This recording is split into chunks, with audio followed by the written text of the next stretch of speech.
For generations, across cities, towns, and villages of Africa, African women have been silenced, told to shrink, to wait, to whisper, but not so anymore. That voice is no longer quiet.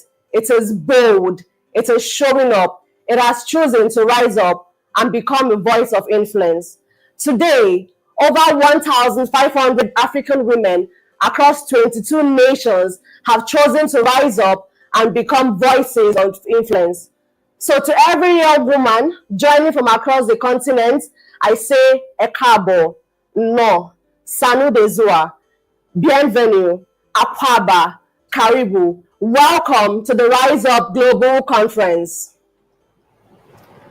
So before we welcome the founder of the TAG Foundation, the Healthy African Girl Foundation, and the convener of the Rise Up Global Conference, I need you to take 5 seconds and share the live link to somebody out there. Share it to your friend, your neighbor, your classmate, your colleague. Share it to everybody around you. Put it up on social media, your Instagram stories, on X, formerly Twitter, your WhatsApp stories. I need you to share it right away because we need to be many to rise. You cannot rise alone. And while we are doing that, I also need you to put on the comment section your name and the country that you are joining from. So put on the comment section your name, Blessing from Kenya, Chidima from Nigeria, Marvelous from Mozambique. Just put your name. We want to know where you're joining from. We want to connect with you. My name is Chidima Praise Ezenwa, and I am the host for the Rise Up Global Conference. And so right about now, it's an honor and privilege to welcome the convener of the Rise Up Global Conference, who is also the founder of the Healthy African Girl Foundation, for her opening remarks. Thank you so much, Chidima. Good afternoon, everyone. It is such a privilege and an honor to welcome you to the history-making maiden edition of the Rise Up Conference. This conference is a call to every young African woman to rise. And I just want to tell you a bit about myself. I was once that young girl, bright, full of ideas, but was quite timid, lacked confidence, and felt that I didn't have what it takes to make a difference. And then suddenly I realized that in my rising will be the rising of other young people and will be the rising of a generation. And I had to make a decision. I made that decision to give myself the permission to step out and make impact. And that resulted in the birthing of the Healthy African Girl Foundation some 9 years ago. And we are so excited that today we are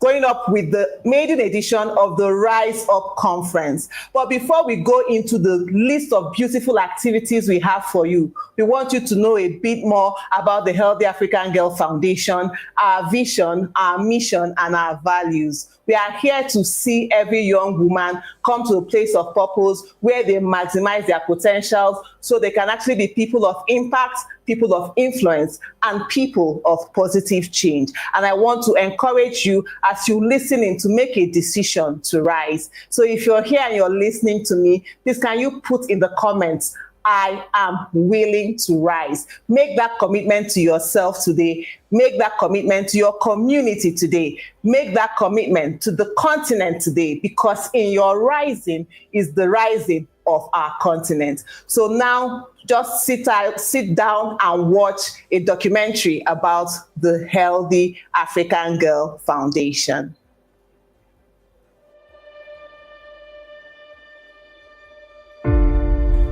Across Africa, millions of girls are full of dreams, talent, and potential.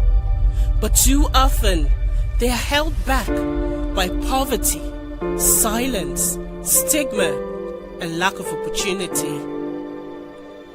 At the Healthy African Girl Foundation, our mission is simple but bold: to empower young African females with all they need to thrive, so they become the people of impact. We do this by equipping them with 4 powerful pillars. Health, because a strong body is a strong beginning. Education, because every girl deserves to learn. Empowerment, because her voice matters.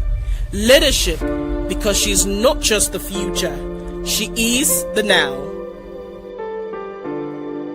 We are a growing movement of mentors, educators, mothers, partners, and young girls themselves, working together to change what it means to grow up female in Africa. We educate, we equip, we elevate, because when one girl rises, she lifts everyone around her. Here's what empowerment looks like when it's not just an idea, but a mission in motion. We supported the rollout of the HPV vaccine in Nigeria, partnering with the government to have over 1,000 adolescent girls vaccinated against HPV, protecting them from cervical cancer before it starts. We provided menstrual hygiene solutions to 1,800 underserved girls, giving them the dignity, health, and confidence to stay in school. We helped one courageous teen mother return to the classroom, breaking stigma and showing that motherhood is not the end of her story. Our Give the Girl a Voice advocacy initiative gave girls the mic, and the media listened. Teen girls led the conversation on gender equality in education. Through peer-led community impact projects, 200 people were reached with new knowledge and fresh hope. We trained 150 youths in our leadership, character, and ethics program, building identity, confidence, and communication skills. And we worked with passionate volunteers to educate 120 students on gender-based violence awareness and prevention, building safer homes, schools, and communities.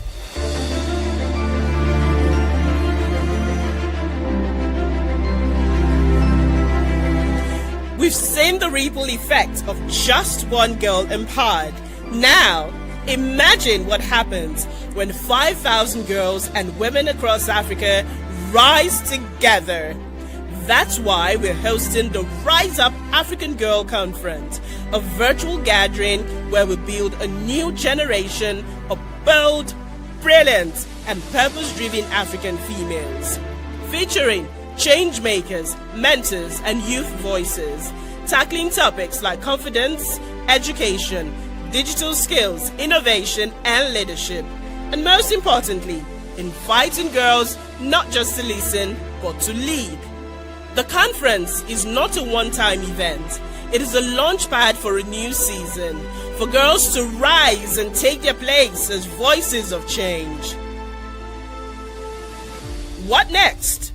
We're scaling our health programs, launching the new SRHR and GBV interventions.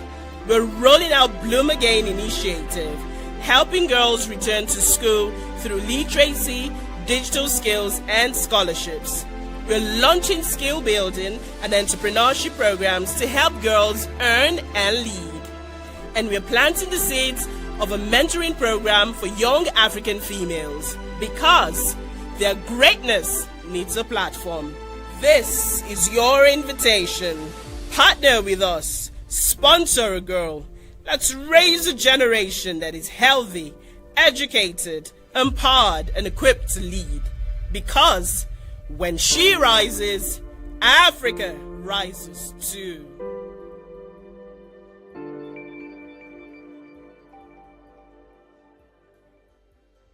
Thank you all so much. So that just gives you a synopsis of who the Healthy African Girl Foundation is and some of the things that we have been privileged to do in the past years. And we look forward to doing more. And most importantly, we look forward to inspiring you to step out in your community to do more. Today, we want to give an opportunity to a special person. Her name is Risikat Opeyemi, and she's fondly called Risi. Risi is a passionate young student of philosophy in the Olabisi Onabanjo University of Nigeria. Today, she's been given an opportunity to use this stage to empower a woman with her voice using the spoken word. Just sit down and watch as we listen to Risi bare her heart and inspire you to write. Thank you. Oh woman, best forth. Let us see that idea that stirs up your soul. The one that kicks your womb from left to right, leaving you with a monumental smile. Virtuous woman, can we see your dream come alive? Do not allow your ignorance about that brilliant idea of innovation, the power of motivation, and the ladder to elevation. Or perhaps you still listen to that broken whisper, murmuring you can't do it. You see, you're a girl, your idea is absolutely barbaric, you're a woman, it's impossible, it is unachievable, it is barbaric. Oh woman, I want you to shun that little cripple who can even spark a light within you with your thunderous voice. See, it is high time you stop dancing to that tune that doesn't rhyme with your rhythm. Stand up, create that content, analyze that data, build that product, launch that business, lay your powerful palms on those products, let the world stand to celebrate your reality. And if it's the edible, edify them with your unique spirit. Let the world stand to celebrate your reality. For the divinity God has made you to be is the woman that bets forth excellence. Oh woman, bet forth, rise up because the world is waiting for you. Thank you. Thank you so much, Risi, and thank you, Dr. Chinedu, for that warm welcome. And thank you also for choosing to rise and for using your voice for positive impact and positive influence. So I just want to ask you a question. What was your main motivation for founding the Healthy African Girl Foundation? Was there any particular story or was there any particular event or incident that happened that motivated you to set up the Healthy African Girl Foundation? Thank you so much, Chidima, for that question. So yes, I will say that it will be a couple of several events. I started my career as a university lecturer, and I was working very closely with young people. And I noticed that a lot of young women around me did not know who they were. They were timid. They were afraid, and it was difficult for them to launch out and do the great things that they have the capacity to do. And I think I have this innate ability to spot talent. So it was a bit frustrating for me to see people that had so much to offer not doing what they're supposed to be doing with what God has put inside of them. And incidentally, I would say that was also my experience growing up. I was bright. I am bright, if I say so myself. Yeah. But so many times I would hide behind a corner. I wouldn't speak up. I kept my opinions to myself. And when I started working, my bosses would tell me that I should speak up, I should rise up, I should share my bright ideas. And I realized that I wasn't doing the world a favor by keeping quiet, because a lot of giftings, a lot of talents that are inside of me are supposed to be used to help the next person. And then in 2016, I started looking for an opportunity to help young people around me to have a platform to discover themselves and begin to build skills outside what you find in the four walls of the school so that they can maximize their potential. So it started with a program I organized for young girls right inside my home. And that was 9 years ago, August 2016. And from then, it's been from one program to another. So basically, I'll say that is the history behind the founding of the Healthy African Girl Foundation. That is truly, truly amazing. That is amazing. And one thing that stood out for me from everything that you said is that you decided not to keep quiet. You decided not to hold back all the giftings that God has given to you. So I have one more question for you. Do you feel fulfilled so far? Oh, yes. For me, I think that what gives me the most fulfillment is when I am able to make impact, when I'm able to see that someone has been able to rise and do things that otherwise they expected that they did not have the capacity to do. So it gives me a whole lot of fulfillment. And that is why I hope and I pray and believe that many more women will rise, because I think that is actually where the joy comes in, when you're able to impact your world and add value wherever you go. Thank you so much, Dr. Chinedu, and thank you for organizing this powerful global conference. So we have heard Dr. Chinedu's story, and just like her, I know there are a number of young African women that are just so quiet. They have a lot of giftings, they have a lot of talent, they have a lot of things to give to the world, but they have decided to keep quiet. They have decided to just stay by the corner. They have decided to stay behind the curtain. But today we are telling you from the Healthy African Girl Foundation that you should rise up and use your voice for positive influence. So up next, and to set the stage for this global conference, We're going to be having Dr. Adana Steinecker. Just sit tight. We'll play a short video, a short documentary about Dr. Adana Steinecker's work. And after the video, the next voice we'll be hearing is her voice. So sit down and watch. Dr. Adana Steinecker is the Senior Special Assistant to the President of Nigeria on Women's Health, a passionate advocate for gender equity and global health. With a background in medicine and public health, she brings years of experience working at the intersection of digital innovation, health systems, and social impact. Adana is also widely recognized as a global speaker and content creator who uses her platform to empower women and youth across Africa and beyond. Through both policy and storytelling, she continues to champion better health outcomes, amplify women's voices, and inspire the next generation of change makers.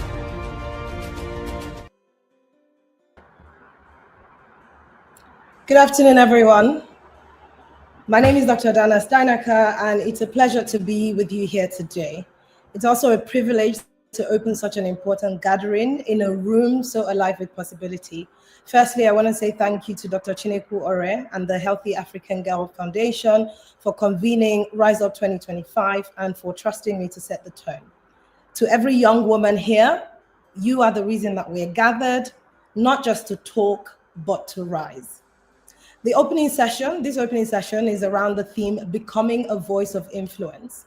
Now, we live in a world today where influence can be mistaken for followers, fame, titles, or all of these metrics that we assign so much value to.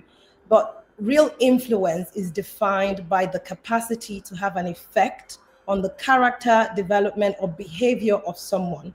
And real influence is that quiet power that speaks for those still finding their words. So this moment, this gathering for the next 2 days is about discovering the kind of influence that shapes nations and generations, the kind that makes the world a better place. Unlike the speakers that have gone before me have iterated, it's about finding that voice that results in impact and change and a better world than we found it. I'm going to start off with 2 personal stories where I found my voice of influence. You saw the introduction. I have a background in medicine and surgery. And I'll tell you, at the time of going through medical school, qualifying as a doctor, practicing as a surgeon, it was a time where it was frowned upon for healthcare professionals to have a social media presence. Because as you know, medicine back in the day really thrived off of the white coat syndrome, where doctors were the gods and it was everyone else. And so we thrived on the secrecy, not showing what's happening behind the scenes. And I challenged the status quo. I started on social media, leveraged my voice to share the behind the scenes. For me, I did that to inspire young African girls like me who wanted to study medicine, but specifically those who wanted to go into a career in surgery. Growing up as a young girl, I knew from the get-go that I always wanted to be a doctor. It was inspired by my grandmother. And when I decided to then start in medicine, and like I said to you, social media was not even a platform to share what was happening. But I challenged the status quo because I kept hearing, you cannot be a surgeon if you want to be a mom, if you want to have a family, surgery is for men. And I thought, I'm gonna do it because I want to. And whilst I'm doing it, I want to use my platform to share how I'm doing it in the hope that it inspires that other woman who wants to be a surgeon. And so I got a lot of backlash using my platform, sharing about medicine. But then for me, the defining moment happened during COVID, when there was a rise of COVID misinformation online. And I remember that one article that showed that in the US, about 90% of COVID misinformation was perpetuated by only 12 individuals that were able to reach 59 million people on their social media platforms. And again, at the time, telemedicine, the rise of telemedicine only came after COVID. So we still very much relied on the one-to-one consultation, which lasted about 10 minutes. And so when I did the math, and I thought to myself, if you put 12 doctors in a room, how long would it take them to consult 59 million people? And you can imagine the answer was a couple of lifetimes. So suddenly I understood that social media could be leveraged as a public health tool to democratize access to information, to share more to share more evidence-based information around COVID. So I continued. And during COVID, leveraging my platform to share about health, to share about what was happening in the health space, to debunk a lot of misinformation was one example where I found my voice, because what resulted was what resulted was companies like Google, Facebook, Meta, all of these tech platforms reaching out to me to say, hey, since you're a medical doctor and you have a social media platform, can we co-create a course for medical doctors to teach them how to leverage social media to debunk health information?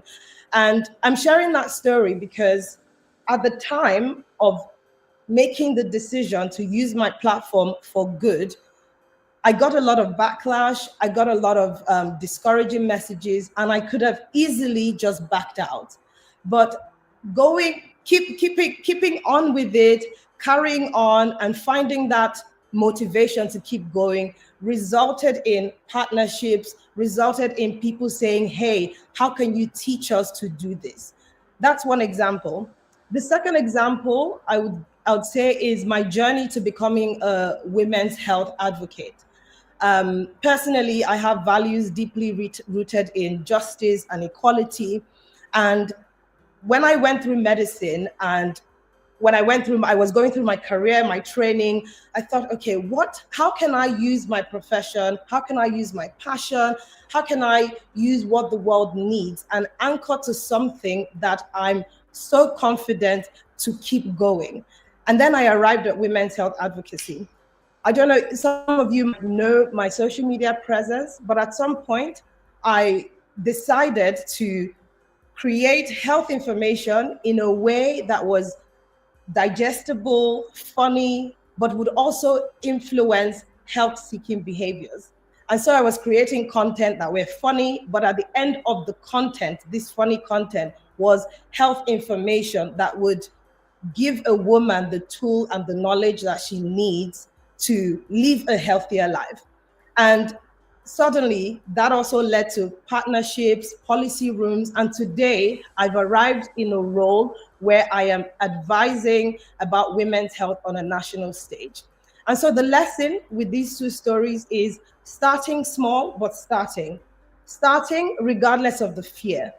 As a young girl as well, I always thought, oh, I wanted to be a speaker. I wanted to talk about things. I want to make the world a better place. But influence is not loud. Influence is not about getting a platform where you have a lot of people and speaking about something that does not really make the world a better place. In all of my stories and all of my journey, I've found that the best way to be influential is to anchor that on purpose. And for me, that has been the one thing that has given me confidence to rise authentically. And I'll say that I wonder if a lot of you have come across the concept of Ikigai. Ikigai is a Japanese model that overlaps with 4 questions. The first one is passion. What do I love? The second is your vocation. What am I good at? The third is your mission. What does the world need? And the fourth is your profession. What can I be paid for? When those circles intersect, it's not merely a career, it's a calling. That's where someone can find their purpose. And so when I mapped out my Ikigai, when I did all of the work, I realized that women's health advocacy was radiant in the middle. And so I made the decision. I gave myself permission to use my voice, to use my platform, to use every opportunity to advocate for the health and well-being of women and girls. And all of that journey has led me to where I am today. And all of this to say that when we choose to rise up, it's very easy for us to say, use your voice, overcome the shame, just go, just do it. As someone who was there before starting, I realized that no matter how much one tells you, just go for it, you're still going to have those restrictions, you're still going to have the personal fears, you're still going to have the discouragement. But the one thing that has made me overcome all of this is making sure that my voice and that my rising is anchored in purpose. And so I encourage everyone here, every girl and every woman that's in the conference today who's feeling inspired by using her voice. It's not about just going on social media, turning on the camera and saying anything you want. It's about doing that inner work, asking yourself, what is it that I want to do? What is my purpose? What is my calling? And I can assure you that the moment you decide on that calling, you will overcome all of the obstacles. When you have all of the barriers that come, whether it's you being overworked, being underpaid, your partnerships conversations not progressing, you will find that the one thing that keeps you going is your why and is your purpose. And so in the spirit of rising up, leading, using your voice and being that change maker, it's not about the title. It's not about the position. It's not about thinking, oh, who am I? How many followers do I have? What qualification do I have? It's really about you doing the inner work and deciding that I will take that first step. We know the popular saying that the journey to 1,000 miles begins with the first step. So ask yourself, what will that first step be? And what is that first step anchored in? So as we go through the conference today, don't just listen, practice influence, ask the brave questions. When you come across speakers here and you have an opportunity to interact or to ask questions, take the chance, overcome that shyness in this room, because that little step that you take today will lead to the mighty change that we want to see at the end. So I encourage everyone throughout this conference, introduce yourself to somebody whose story inspires you, post one insight about the conference that could help another girl who couldn't be here. But leadership begins with those micro choices that we make, starting with this. So I want to leave you with some affirmations as we go through what I believe will be an impactful gathering. And the affirmations are, I will lead with purpose. I will speak with courage. I am a voice of influence. And as Dr. Chineku Ore said in her opening, I am willing to rise. And so the rise begins now. I just want to say thank you and to encourage everyone here, make sure that you do that one thing that makes you uncomfortable, but realizing that it's anchored in purpose. I can assure you that every step that you make today is going to lead to something bigger in the future. Thank you so much, and I wish you a very enjoyable conference. Yeah, Semba.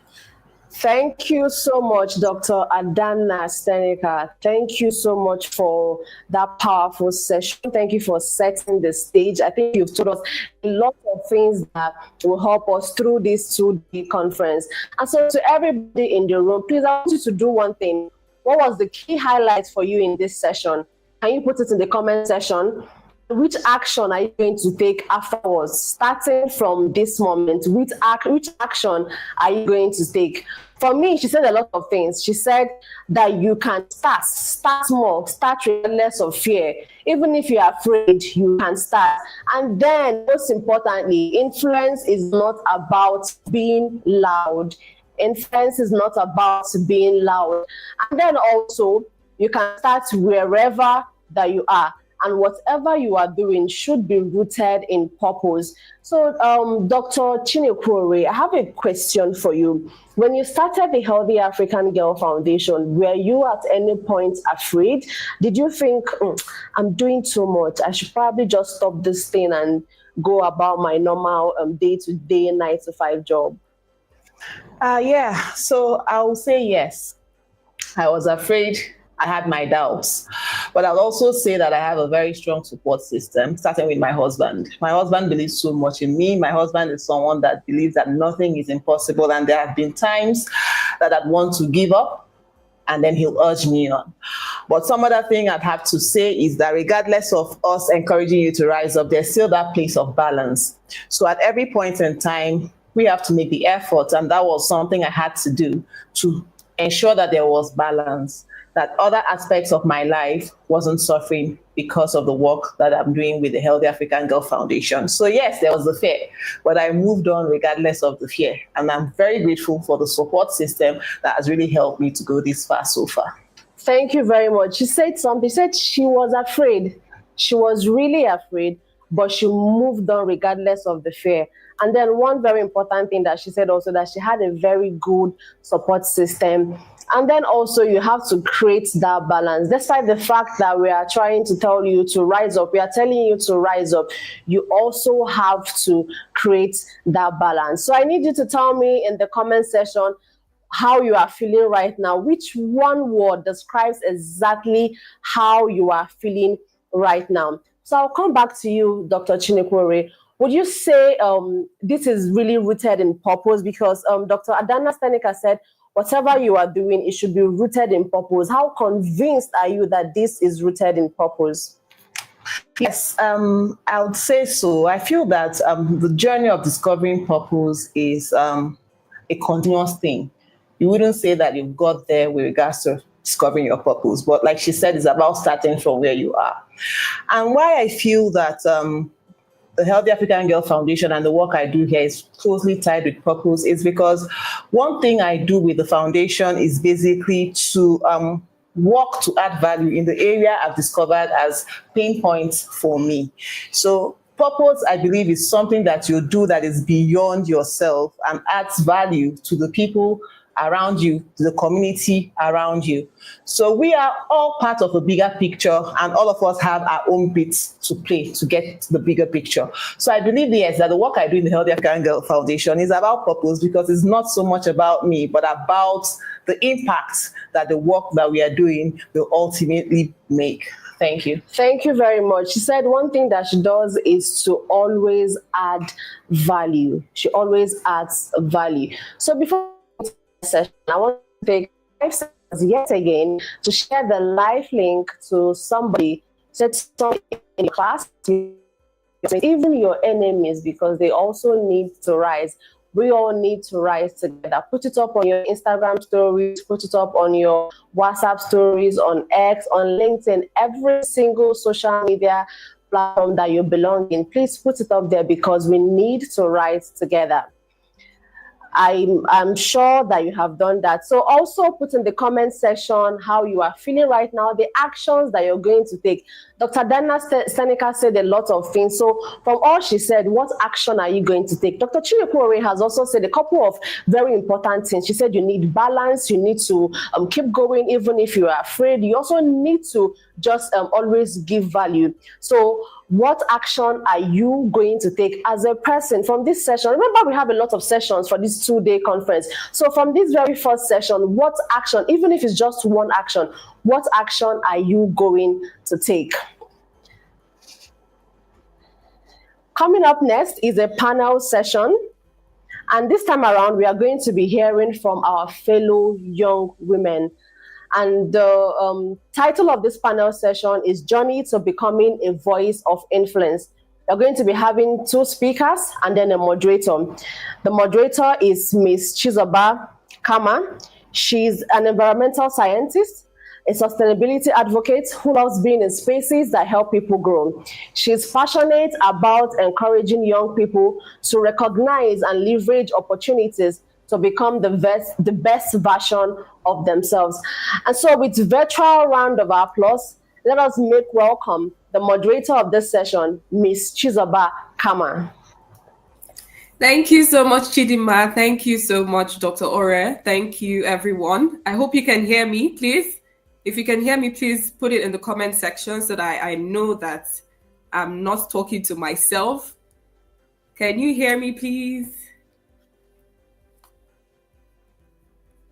Thank you so much, everyone. Good afternoon. Like Chidima said, my name is Chizoba Kama, and I'm honored to moderate the first fireside chat today. And this is the first Rise Up conference. So you're honored. You're also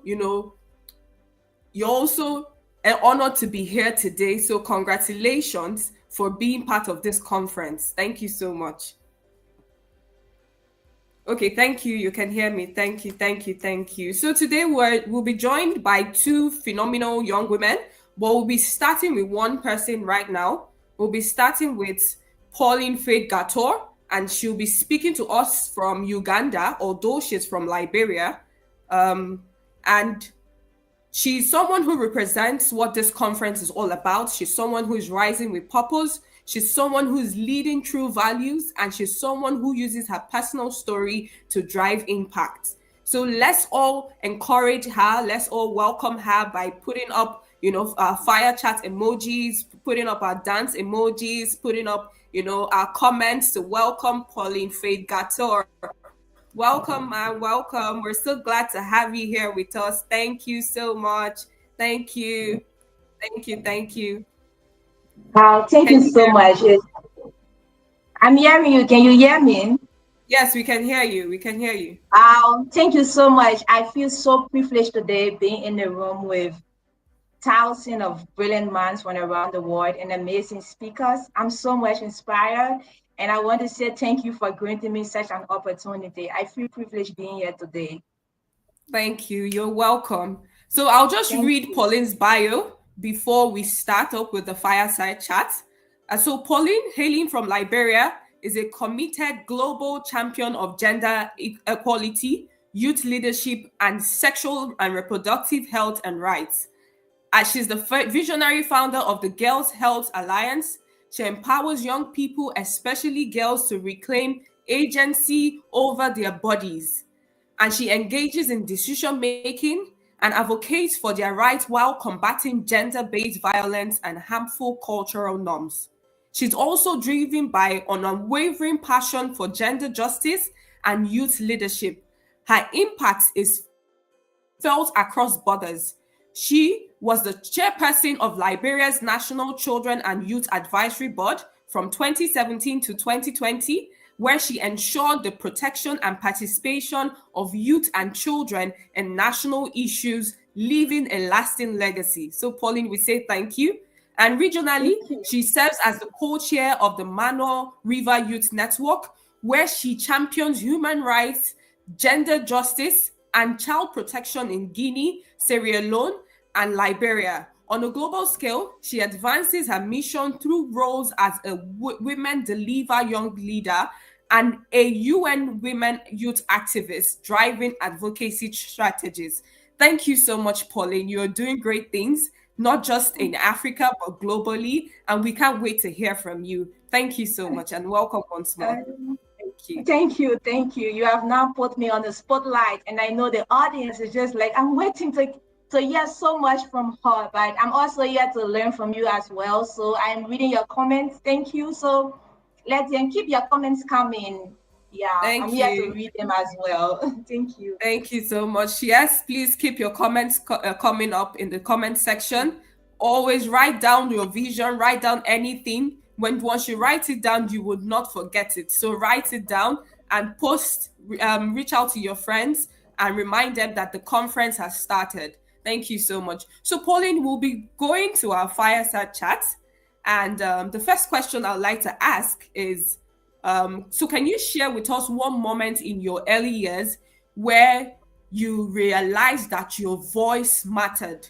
So where you realized that someone was listening to you, where you realized that someone was learning, and not just learning, but also taking action, because of you. So can you just share one moment from your early years? Thank you. Thank you, thank you. There have been several moments, and right now I'm just thinking and like, which one can I share? But I like to go back to 2019 when I was invited out to attend the Global Youth Meetup in the Netherlands. That event was organized by Plan International and Defense for Children, sponsored by the Dutch government, to attend as a youth leader or as a youth activist.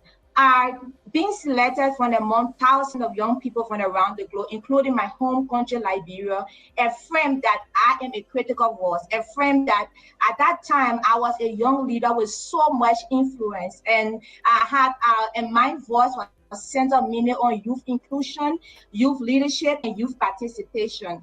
But what even made the experience more amazing was that I was selected to speak in the Dutch parliament along with 4 other young people. And when I was speaking, I saw the politicians with their pens and actively listening, but at the same time, they were taking notes. And then I realized that my voice were making impact in that room. And additionally to that, after that event, in about 5 to 6 countries, the grant was renewed. That project was the Girls Advocacy Alliance project. And I sat in that room speaking out not only for my country, Liberia, but speaking for young people across the globe. And my conversation at the time was centered around youth inclusion. Most often, young people, we are making so much contribution when it comes to in the economic sectors, in the health sectors, but most often we are left out of those conversations. And I saw that when I left that meeting after 1 month and heard that all the grant was anew, making, creating more opportunities for thousands of other young people to benefit from that programs, I knew that yes, I'm doing something great and I should keep doing it. I felt inspired. I know sometimes as a young person, as a young activist, you try to speak out, you are doing so much, but you feel that people are not listening to you. Sometimes you feel like people are not listening to you, but gradually you will begin to see the impact around you. And that day, my moment in the Netherlands, in the Dutch parliament, I felt it. And it's one thing that keeps me going. So it was an inspiring moment for me. Okay, thank you so much, Pauline. Thank you. You would feel that people are not listening to you, but truly they are. And your words are impactful, no matter how small, no matter how big, they are impactful. So I can imagine how you felt when you saw the politicians, writing down notes, people who were older than you, people who were more experienced than you, writing down things and, trying to see how they would implement those things in their community. So well done. And thank you, because you're also inspiring us today. So from the comment section, people are asking how they can connect with you. So before we move on to the next question, maybe you can put up you can say your social media handles so that people can connect with you, your Facebook, your Instagram, your LinkedIn handles. Please just share it with us right now. I think my name is written on the screen just like that, Pauline Faith Gator. So you can check me out on LinkedIn, on Facebook, on Instagram, on Twitter, and let's connect. Thank you. Thank you so much. Thank you. We appreciate it. So we'll move on to the next question. So the second question is, what does influence mean to you? And how has your definition changed over time? So I'm sure at the beginning, when you started being a change maker, your definition of influence was probably something minute. But now that you've done so much in your community and even globally, your definition of influence has changed. So please, can you share with us? Thank you. And actually, before becoming a youth activist, because youth activism is something I started when I was in high school. So I started when I was 13 years old.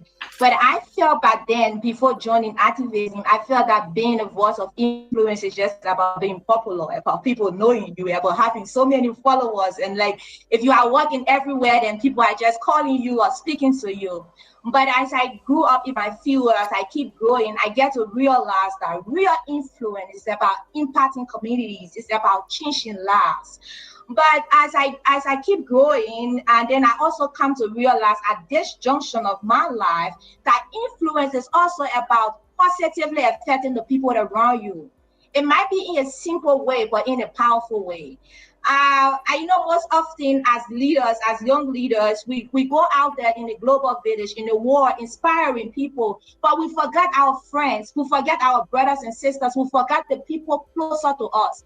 I also see influences about affecting them positively. It would be your friend who say, I started this master program because I was influenced by Pauline, you know, or I got this job because I was influenced by my friend. She guided me on how to write my CV. She coached me. She gave me career counseling. I consider that to also be influence. It is something I take into account very seriously. Impacting the lives of people around us and impacting communities. I really wish that as the end this 2-day conference from so much experience here, especially from the beginning of the conference, you listen to the CEO of the Healthy African Girl, the work that they are doing on how they are changing lives. And she mentioned something about entrepreneurship. I really hope that you will leave with a difference and you will go out there to shine in your communities and you will make huge impact. When it comes to making impact, when it comes to influence, it's not about reaching thousands of people, or it's not about having the money. You can start small and you can make the difference. That's why I take influence to be right now on my journey. Thank you. Okay, thank you so much. Thank you. So Pauline said for her at the beginning, influence meant, having high number of followers, having, a high reach of people. But now influence is all about inspiring the people around you, So sometimes people will think, oh, they're inspiring people globally and they're not inspiring people in their community. No, that's not influence. So influence has to start from where you are and then go out globally. Thank you so much. And it's also about raising other people around you, By what you do, you're able to encourage people to start up something, no matter how small, just go out there and start. One thing I always tell people is start from your household, start from your family. It doesn't matter how small, but just start there. Thank you so much. We've been blessed. Someone even said in the comment section that this conference is for me, and I can say it is actually for every one of us, even for those who would watch later. It will be for everyone. Thank you so much, Pauline. Thank you. So we'll move on to another section of the questions, and so it is about values and personal leadership. And the question says, leadership without a title can feel overwhelming. So what core values have kept you grounded as you lead? What core values have kept you grounded? Oh, thank you so much for this question, because as I move throughout my leadership journey, my academic and professional journey, core values are things I take very seriously. I don't joke with it. And these are the things that will help you to set real life boundaries. I see it like as my guideline for where I want to be. And one of my core values I would like to share is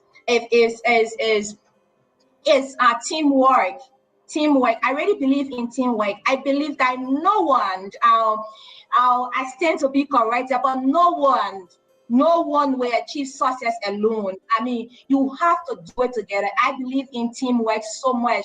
And I'm so proud of my journey. I'm here today not because I Pauline did it alone. I'm here today because I have friends, I have mentors, I have people who, they have invested in me and continue to invest in me. So Teamwork is critical.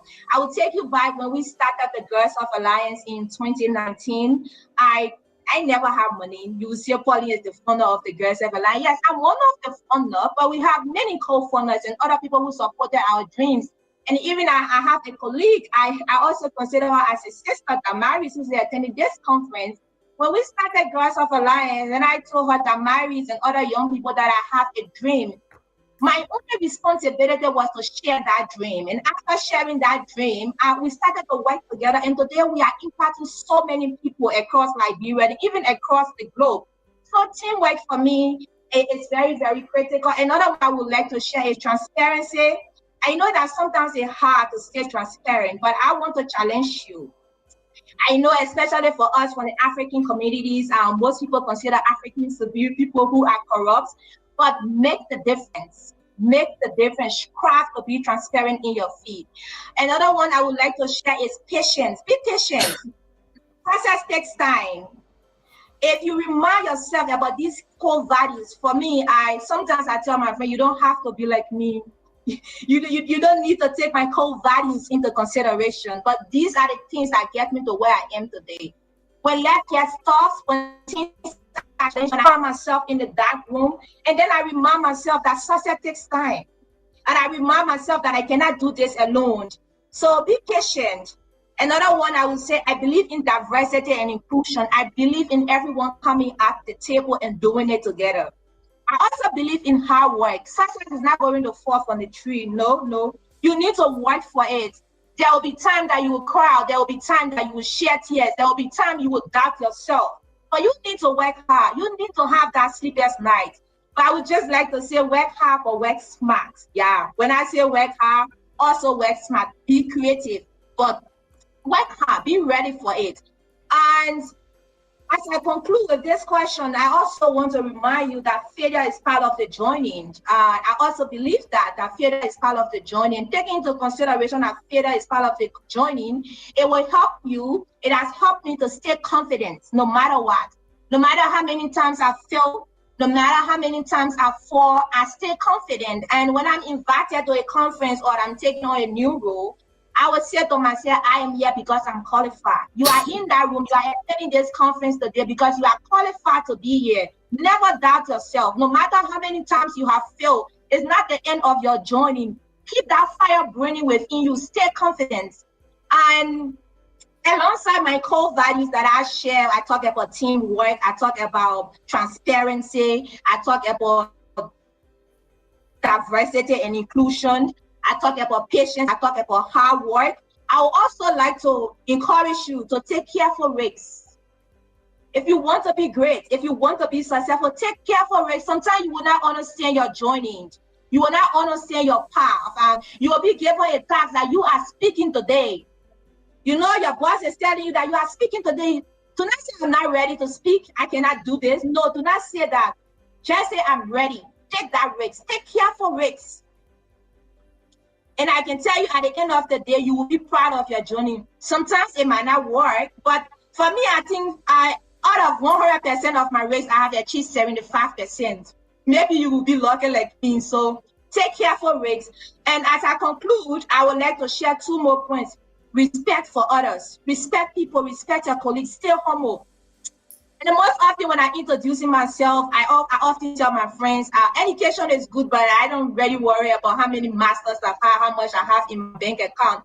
What truly matters is about respecting and serving people. Be a selfless leader. Be humble. And if you serve with all your heart, if you serve willingly, if you are respectful, if you respect others, you will just see success flowing. And sometimes your friends will ask you, what are you dealing with? No, you are just standing by your values. And as I conclude, do not leave this conference without finding a mentor. Having a mentor is key. So alongside my core values, I always run to my mentors. And I believe in my mentors. As I said to myself, my mentors are people, who have been there before. They have walked this path. So for me, I have mentors for many things. I have mentors for academics, professional, and social things. So I believe in my mentors. Like I would just call, what can I do? How can I do this? And then I'm guided by my mentor. So I want to challenge you. If you don't have a mentor today, among all of the amazing people that are attending this event, great leaders, find a mentor. And I can tell you that if you stand by these core values, or you have your own core values, you will be building a legacy. You will be building a life that you will be proud of. And I don't negotiate my core values. I don't negotiate my standards or my boundaries. I don't do them. Sometimes they become hard, or you need to stand by them, because these are the things that will guide you to where you want to be. Thank you.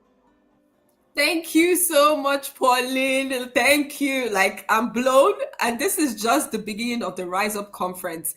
And you are pouring into us. Like, there's no way anyone who is listening will not be inspired, will not be ignited. Thank you so much. Like, my notes, I was just writing. Thank you so much. So I will just repeat some things you said, and I was just blown by, some things that you shared. And I'm just like, oh, I didn't actually see it this way. A lot of people, when they fail, they don't want to rise up again. But failure it's not the end of the journey, but it is a part of the journey. So whatever you're doing, whatever thing you've started, don't give up. Just continue.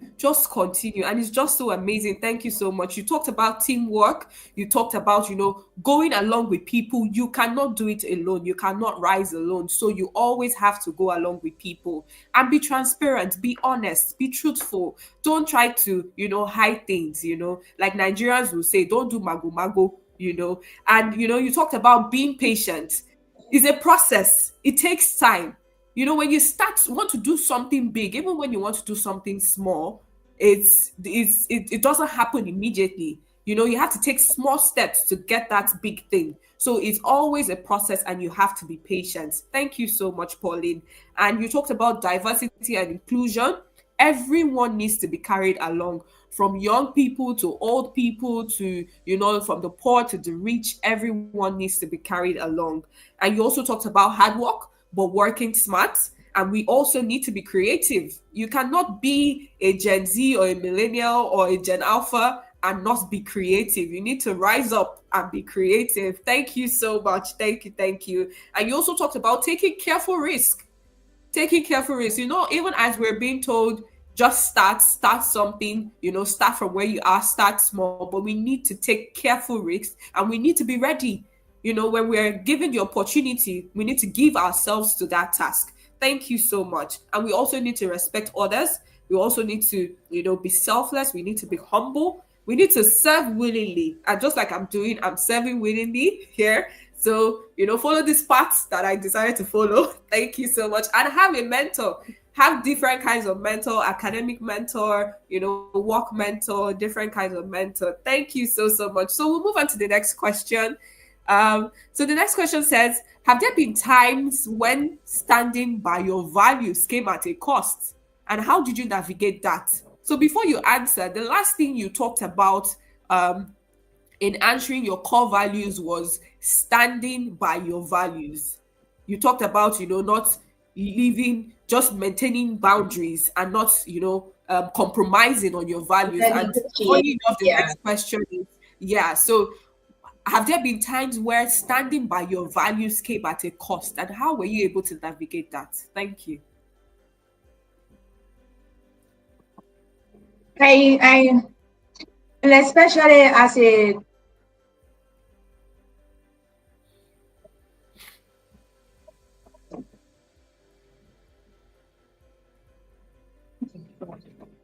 I felt my internet.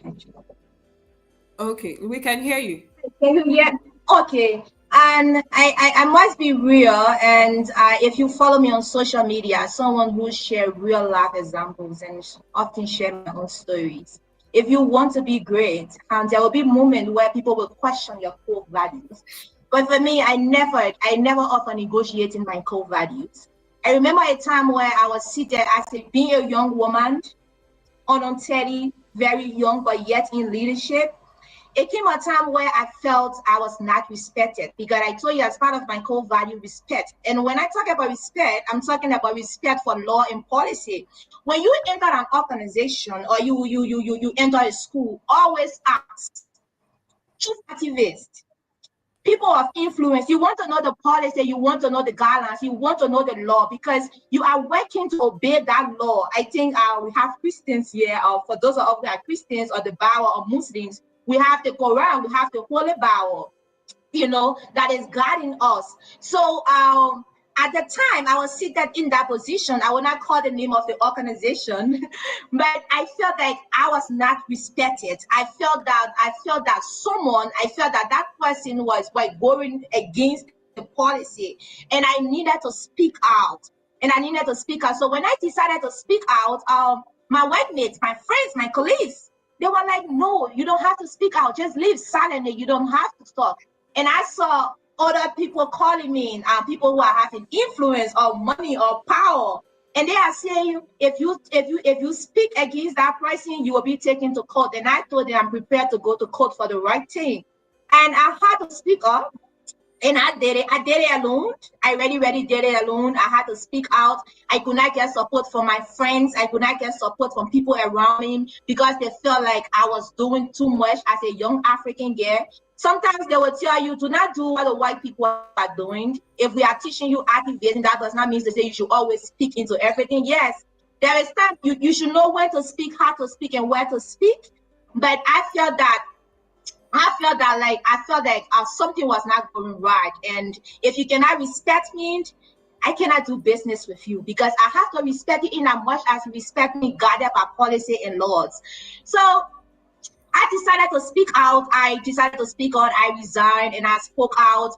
And I just did not just speak. I gave recommendations. I highlighted the problems. And my colleagues were silent. But today I can tell you that maybe if someone who knows that story on this call, those young people were able to benefit from me because I stood by my core values, and they were impacted just because I stood up and I spoke for the right thing. There was a hard moment, but I could not keep silent. I had no one supporting me. I was at risk. I received threats, but I stayed firm on my values. But something I would like to share, I know we all have different faith and different journey.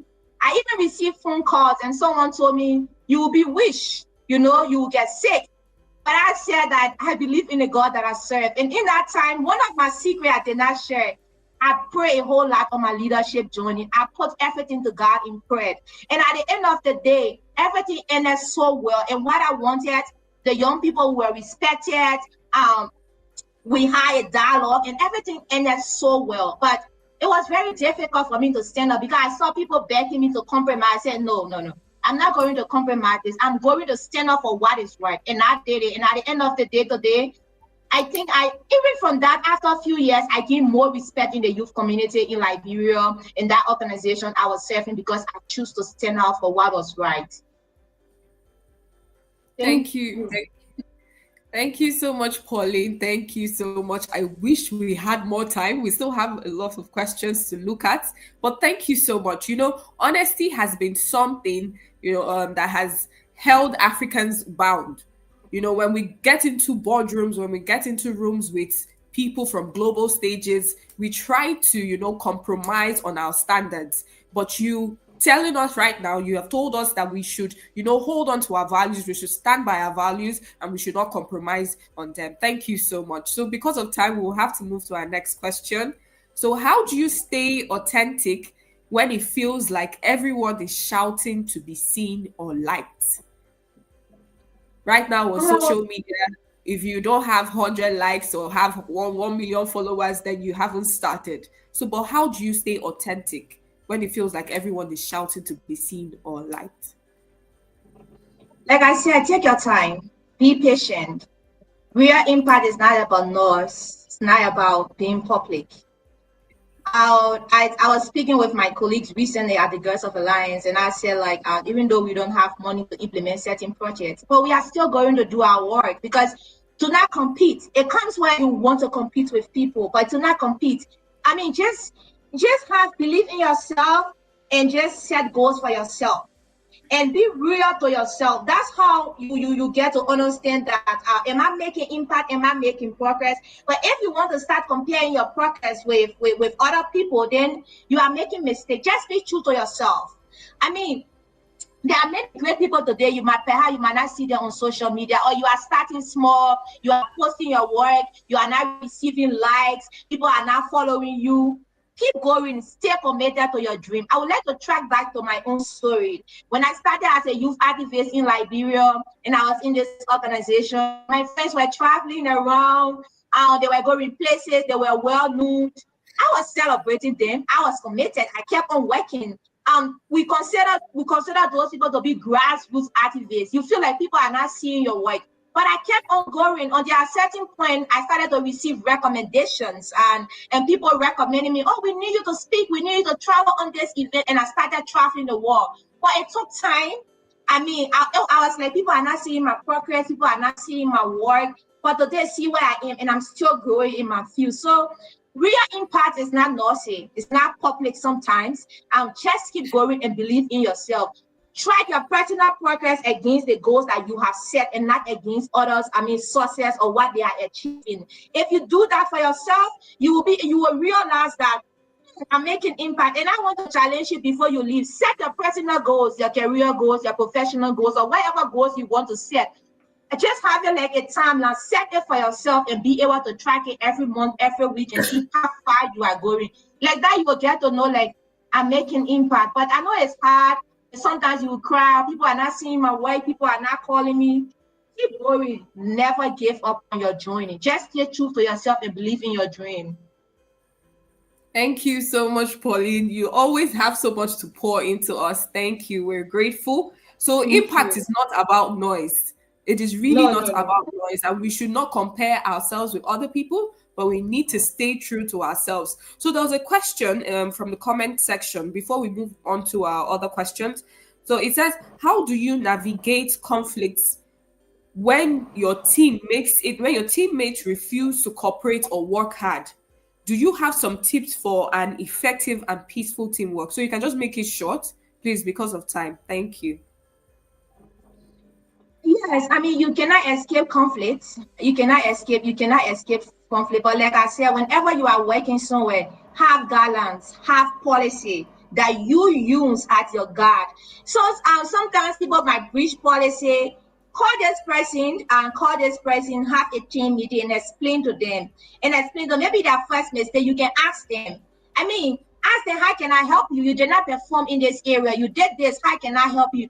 Always be supportive. Criticism, it's not about breaking other people down or making them to lose the job or making them to lose the opportunities. No. When people are not performing well, when people are making mistakes, if you ever work for me, except you are not willing to learn, or you say, I want to go, but I will try my best, and I see like you don't want to learn, you don't want to get this well, then I say, I wish you well, or maybe you can take on another field. But always try to work with your policy, always try to work with your guidelines, and be able to have regular conversation. Help each other, but do not break each other down. You can use that time to give feedback, to support each other. You can teach the person, you can help the person. As long as you are doing those things, you will be able to minimize conflict.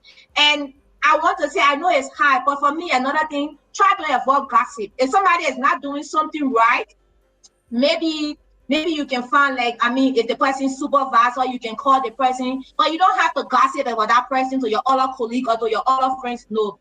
Be able to solve problems rather than increasing the situation. That's how true leaders behave. You don't have to gossip every day. You want to gossip. That's how conflicts come about. But you be able to handle the situation carefully so that you all can grow together. Thank you. Thank you so much. So as much as possible, thank you. So as much as possible, stay away from conflicts, stay away from gossip, but we can't really, run away from conflicts because there are people who would want to look for your trouble. So, but yes. Try as much as possible to, stay away from gossips and make your stand known to people, And I'm sure there'll be someone who has the same values as you do, so walk along with those type of people. Thank you so much. So the next question says, we're running out of time, so if you can keep the responses a bit shorter, but we enjoy listening to you, so thank you. But because of time, what has been your most meaningful or unexpected impact so far, even if it was small? Oh, that's why I'm here today. I'm just receiving on my Instagram page and saying we wanted to serve as a speaker. I never felt that people are following my work, around the globe. So I felt inspired. I was like, who? I don't want to talk more, but just being here today, I think it's the smallest impact that came as a surprise to me. And like I said, just keep doing your work. People are following you. And then I receive feedback from people on my social media page. Oh, I'm inspired by your work. I'm inspired by your message. So I think those are smallest things that really make me happy. And I never felt that I was doing so much. Thank you. Okay, thank you so much for your response. Thank you. So whatever you're doing, just put it out there, put it on social media. Even if you feel like people are not seeing you, even if your likes are not up there, don't worry, people are looking, people are watching. Thank you so much. So the next question says, we often see highlights, but what challenge almost made you give up? And once my major challenges, I think one of them is financial limitation, and one of them is financial limitation, and I see that is something that most of us are faced with today. But the good news is that I never allow it to hold me back. money or not, I'm going. I remind myself that I'm the author of my story, and I stay committed to my dream. So I would like to give you 2 quick examples. When we started the Girls of Alliance, I never had money, but I remind myself that I'm the author of my story. I'm committed to this dream. I will not keep silent. So yes, in the midst of financial struggle, financial limitations, to not keep silent, I share my story with people, and I spoke with my friends that we want to fund this organization. And today we have the Girls of Alliance. And when it comes to academic, I had a dream, and I said to myself, I listed schools that I wanted to attend. And, on my listing, I had my schools, public health institutions. And then one of them, I had the University of London, but I never had money. And one day, my dad asked me, when I graduated with my first degree, my dad said, are you not running after scholarships for you to go to school? And I told my dad, I'm not doing my master's in Liberia. I don't have the money, but I'm going to attend a very prestigious university of my dream. I never had money, and I just used my computer. I applied for the scholarship, and in February of this year, I graduated with my master from the University of London.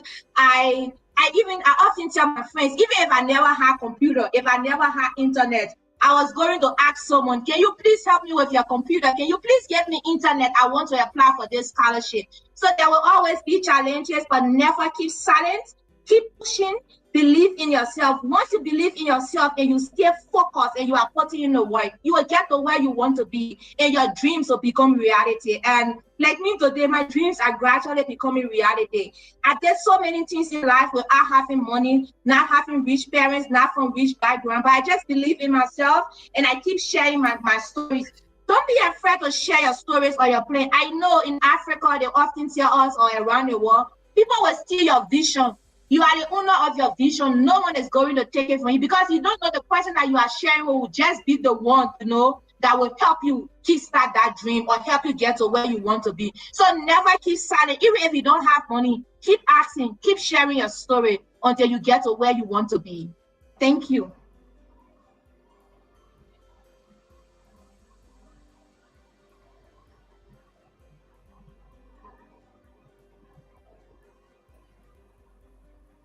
Can you hear me?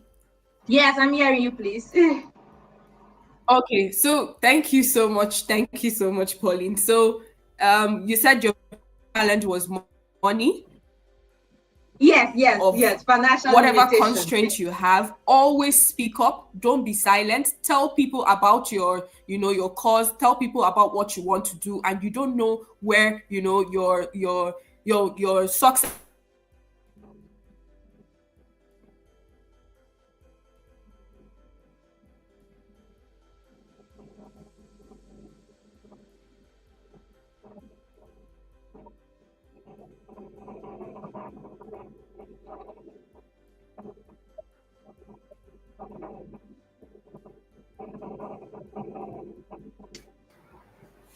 Thank you so much, Ms. Pauline, for sharing with us.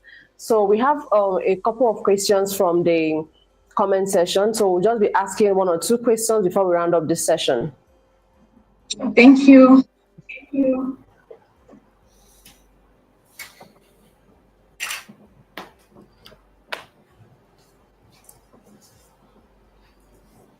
Okay, so we have a question here.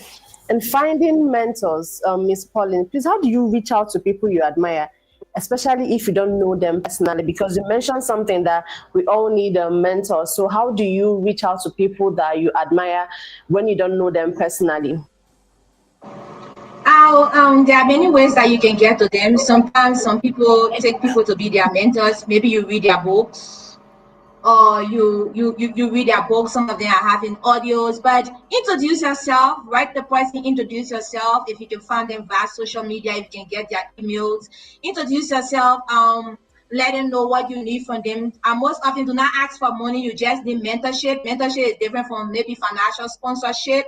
Just introduce yourself and tell them what you want. Sometimes, I must be real, I have experienced it as a young person. Some of them will not reply you, because they also have basic schedules, or they are having so many messages, or you might not get to talk to them, they might not reply you. But Maybe it's me, you want me to be your mentor, you cannot get to me directly. Maybe you can find another person in the similar field you can reach out.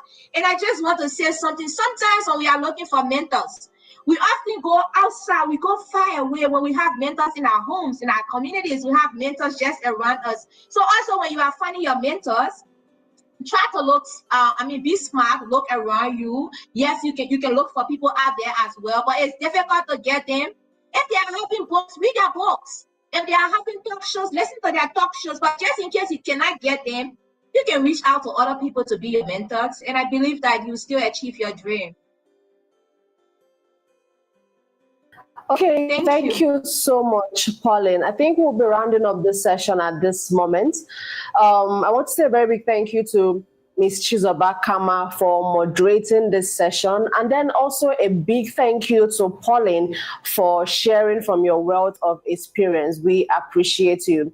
So I have a couple questions for you, Dr. Chinekwu Ore. She said something about not negotiating your core values. So I want to ask you, has there ever been a point during your time as the founder of the Healthy African Girl Foundation where you had a very promising opportunity that made you almost negotiate your core values? Well, I'd say that I've passed up on opportunities that would have had a negative influence on my core values, if I might put it that way. And because I was very clear about what I stand for, I think it was easy for me to make the decision to let go of those opportunities. So I think the most important thing is to be very sure of what you stand for regardless.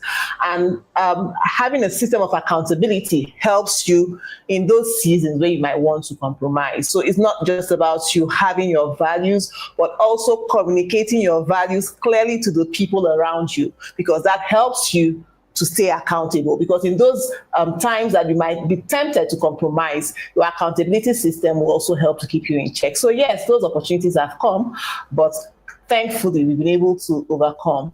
Wow, that is amazing. Thank you very much. She said something that is not just about having your values, it's about communicating your values to people around you, having an accountability system. So that at the time when you want to compromise, those people that you have around you will help to keep you in check. They'll help to keep you accountable. Thank you so much, Dr. Chinekwu Ore. And thank you, Ms. Pauline Gator, for sharing with us. And thank you, Ms. Chizoba Kama, for moderating this session powerfully. So before we go into the next session, I want everyone here to please drop one word, just one single word that describes how this session made you feel. What is that word that describes how this session made you feel? Please, I want to see your comments. Please tell us that word. Do you feel very motivated? Do you feel pumped? Oh, you're going to take action. Oh, I'm going to seek mentors. Oh, for no reason will I compromise on my core values. So how did this session make you feel? I want to read out. Someone said, Ibezim Oluwadarasimi said she feels inspired. Esther said she feels very inspired. So please bring it on. Keep writing. I want to read out what you how you feel. Folakemi said, no reason to compromise my core values. Nkechi, I must seek mentors. Vivian feels inspired. Jenna feels touched. Gladys feels inspired. Impact said, I am blown away, never to keep quiet. Goodness said she feels very motivated. Samuel said he's feeling very motivated. And it's very, very interesting to see that a lot of people are saying that they're not going to compromise on their core values. So I want to tell you, I want to encourage you, no matter how promising that opportunity looks, for no reason should you compromise on your core values. So coming up next, we are going to be watching a video, a very short video of young African women who will be sharing their fears with us.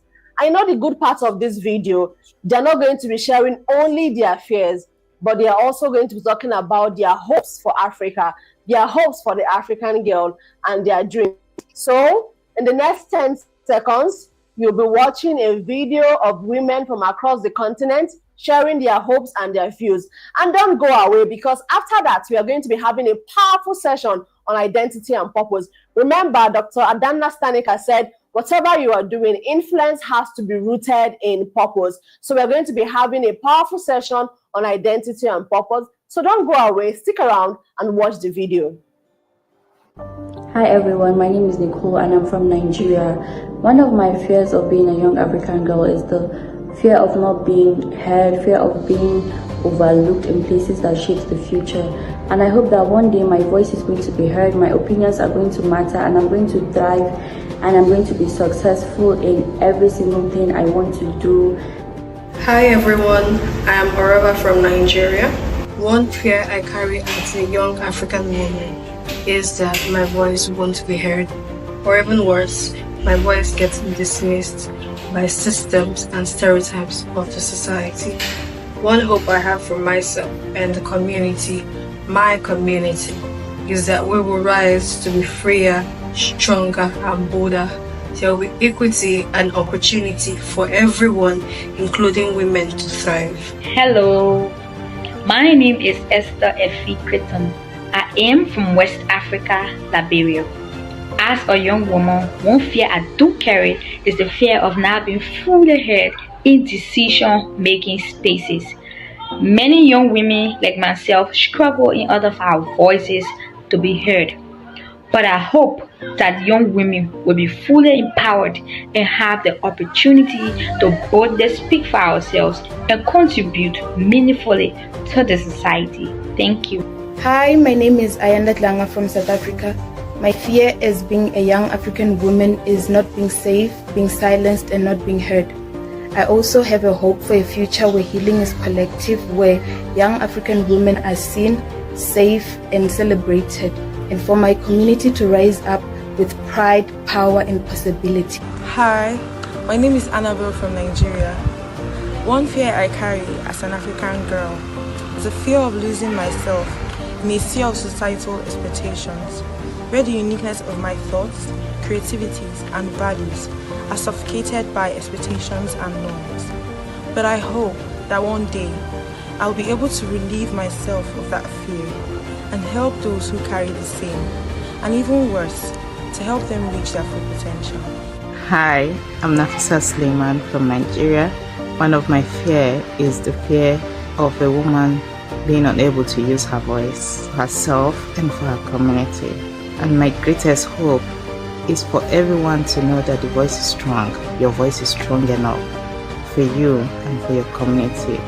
You should be able to use it for positive change. Hi, I'm Princess Rogers from Liberia, West Africa.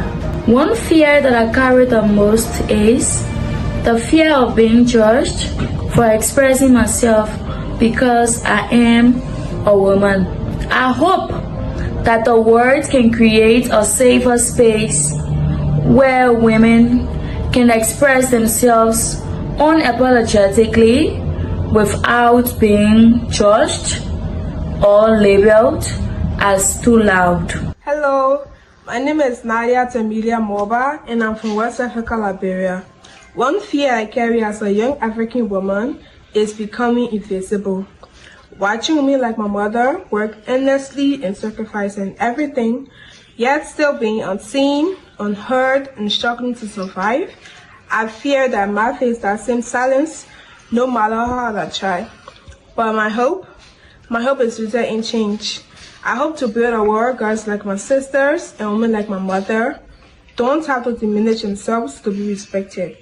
A world they can speak, they can dream, and they can lead unapologetically. Hello, I'm Okeshku Janet Mesoma and I'm from Nigeria. One fear I carry as a young African woman is the fear of being held back by my doubts and circumstances. But I believe that one day I'll be able to walk boldly into success and therefore inspire my community, my society and school to be able to achieve success, walk through their dreams and be inspired. Hi, I am Shalom from Nigeria. And one fear I carry is the fear of me not reaching my true potential due to rejection. But I hope that one day, with resilience and persistence, I'll be able to overcome this fear and become a better version of myself. Hi, I'm Michelle from Nigeria, and one fear I carry as a young African woman is for my voice to be silenced, my opinions dismissed, and my words cut short. Why? Because I'm young, I'm African, and I'm a girl. I hope one day I'll be able to enter rooms they claimed I couldn't, and speak up, speak out, and speak loud. Why? Because I'm young, I'm African, and I'm a girl. Hi, I'm Mildred, and I'm from Nigeria. So as a young African girl child, I do have fears. Fears like insecurity, gender-based violence, physical and sexual abuse, and poverty. But I hope for personal growth, I hope for peace, I hope for gender equality. Hi, I'm Olama from Nigeria. One fear I carry is that with all my dreams, the world might overlook me for just being a girl from Africa. My ideas won't be taken seriously and I'll have to fight twice as hard just to be seen. But my hope is that one day, girls like me will rise with boldness and walk with purpose and our voice will matter someday. Thank you. Hi, I am Shalom from Nigeria. And one fear I carry is the fear of me not reaching my true potential due to rejection. But I hope that one day, with resilience and persistence, I will be able to overcome this fear and become a better version of myself. Hi, I'm Habiba from Ghana.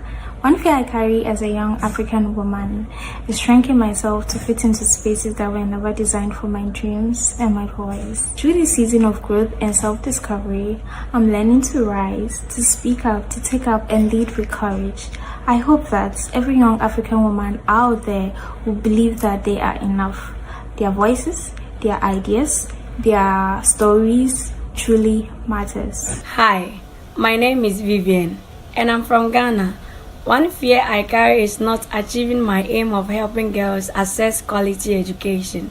I really want to make a difference in the world, and it worries me that I might not be able to achieve my aim. But I hope that one day I'll be of great impact on education globally.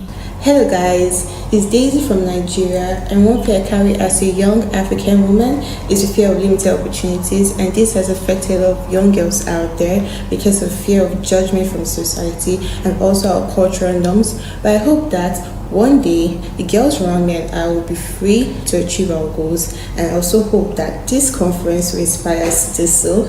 Hi, my name is Ishekwana Deborah and I'm from Nigeria. My fear as an African woman is not being able to say no, especially in situations I don't want to be in. So I hope that one day, me along with every other African woman will be able to say no, especially when we find ourselves in situations we don't want to be in. Hi, my name is Cynthia and I'm a Nigerian.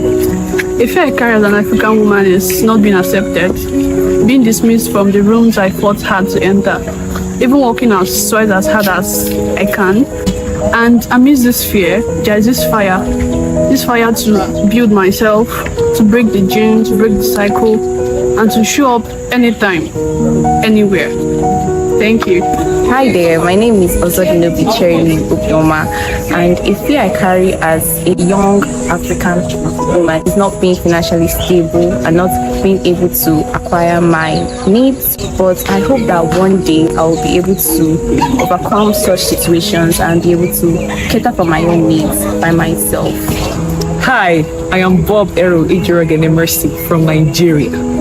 One fear I carry as an African woman is my voice not being heard in society or my opinions not being listened to. But I hope that one day the African woman will rise and her voice will be heard across the nations of the world. Her opinions and her views will be listened to, and her solutions that she will provide will be accepted in society, thereby bringing change to the world at large.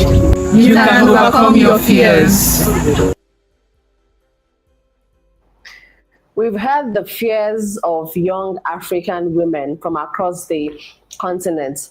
But you know, my joy, there is hope. There is hope for the young African girl. And that is why the Healthy African Girl Foundation has organized this conference. So I want to ask our convener, do you have fears? Or even before you set up the Healthy African Girl Foundation, did you have fears? And now also, do you have any fear as a young African woman? Oh, yes. I've had fears, different fears at different times. But one thing I'll say that is my fear now is the fear that many young women will wait too long to give themselves permission to act. I'm sure you'll agree with me. There have been times I've been frustrated with you because you are wasting time to act. But I also have a hope. I have a hope that through this and other interventions, young African women will rise. They'll rise to purpose, they'll find their voice, and they will lead with boldness. Thank you very much. Thank you very much. She said her fear is that many young women waste time to give themselves permission to act. And that is even one of my major fears. I don't want to die with all the gifts, all the talents, and all the potentials that I have.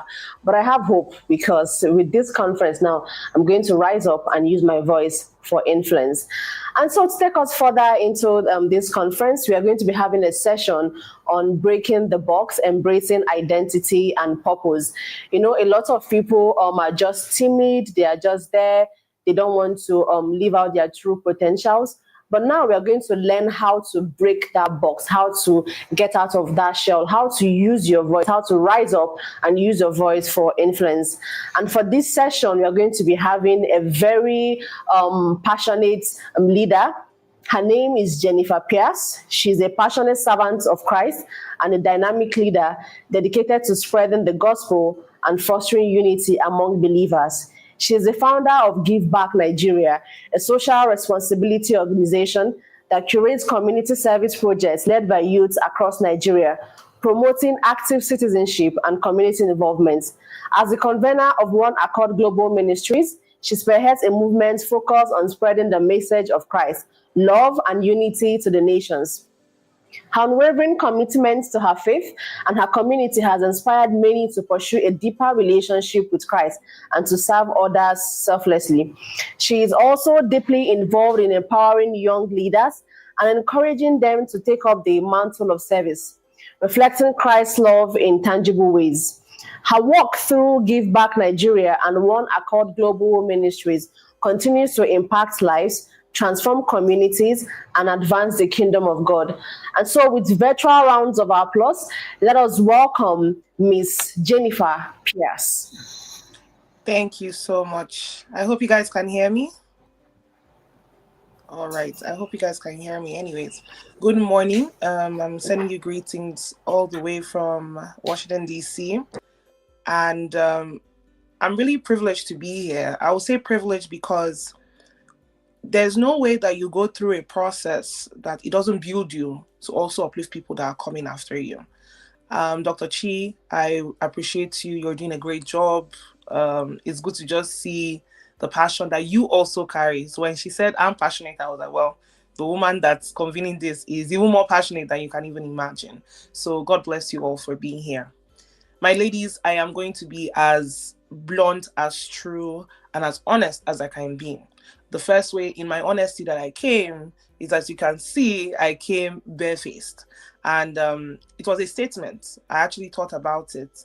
And God had put it on my heart to even start from that conversation about embracing who you really are and not being afraid of stepping out of the box. You have a generation that is very fixated on looks, very fixated on materialism, very fixated on what people think and perspective.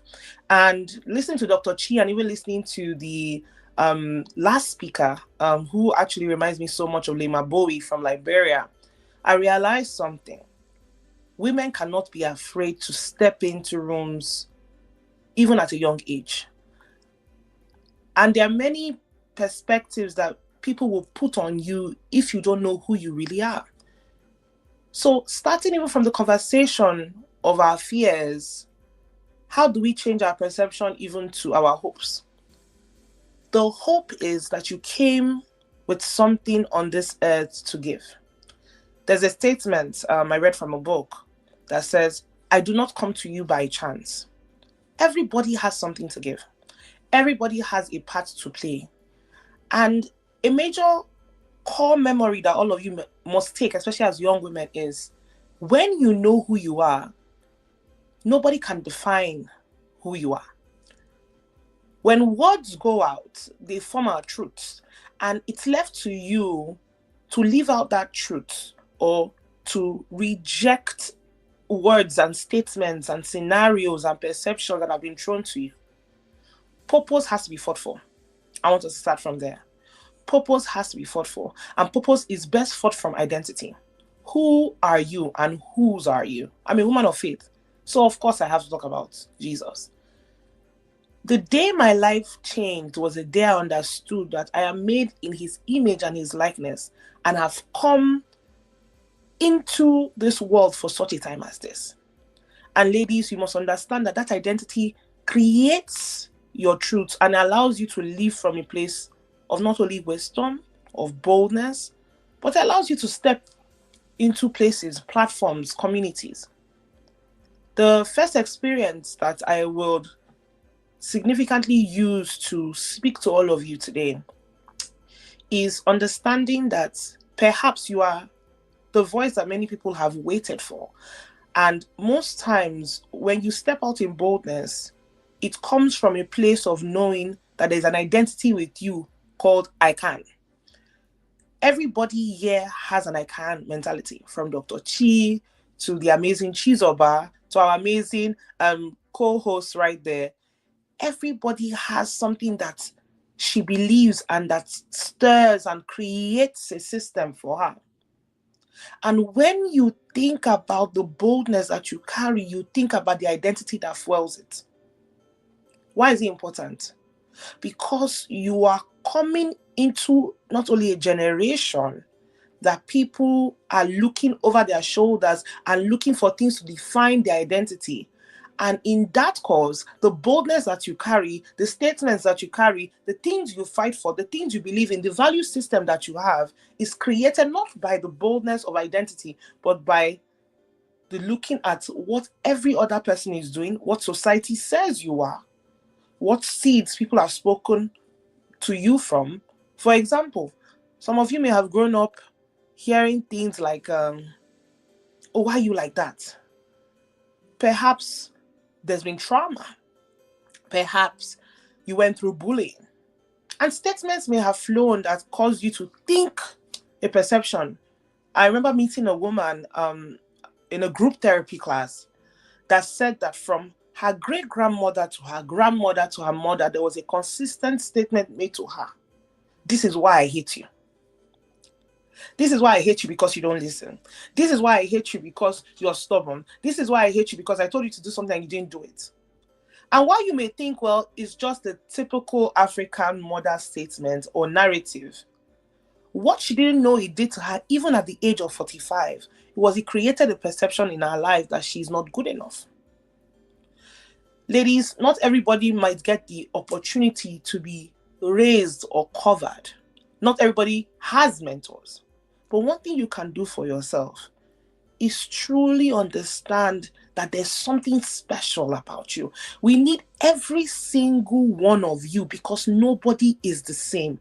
The beauty you carry, the power you carry, I call it the pizzazz, that little glittery magic that makes you bold, is not the same as the next lady that is under your comment. It's not the same as Dr. Cheese.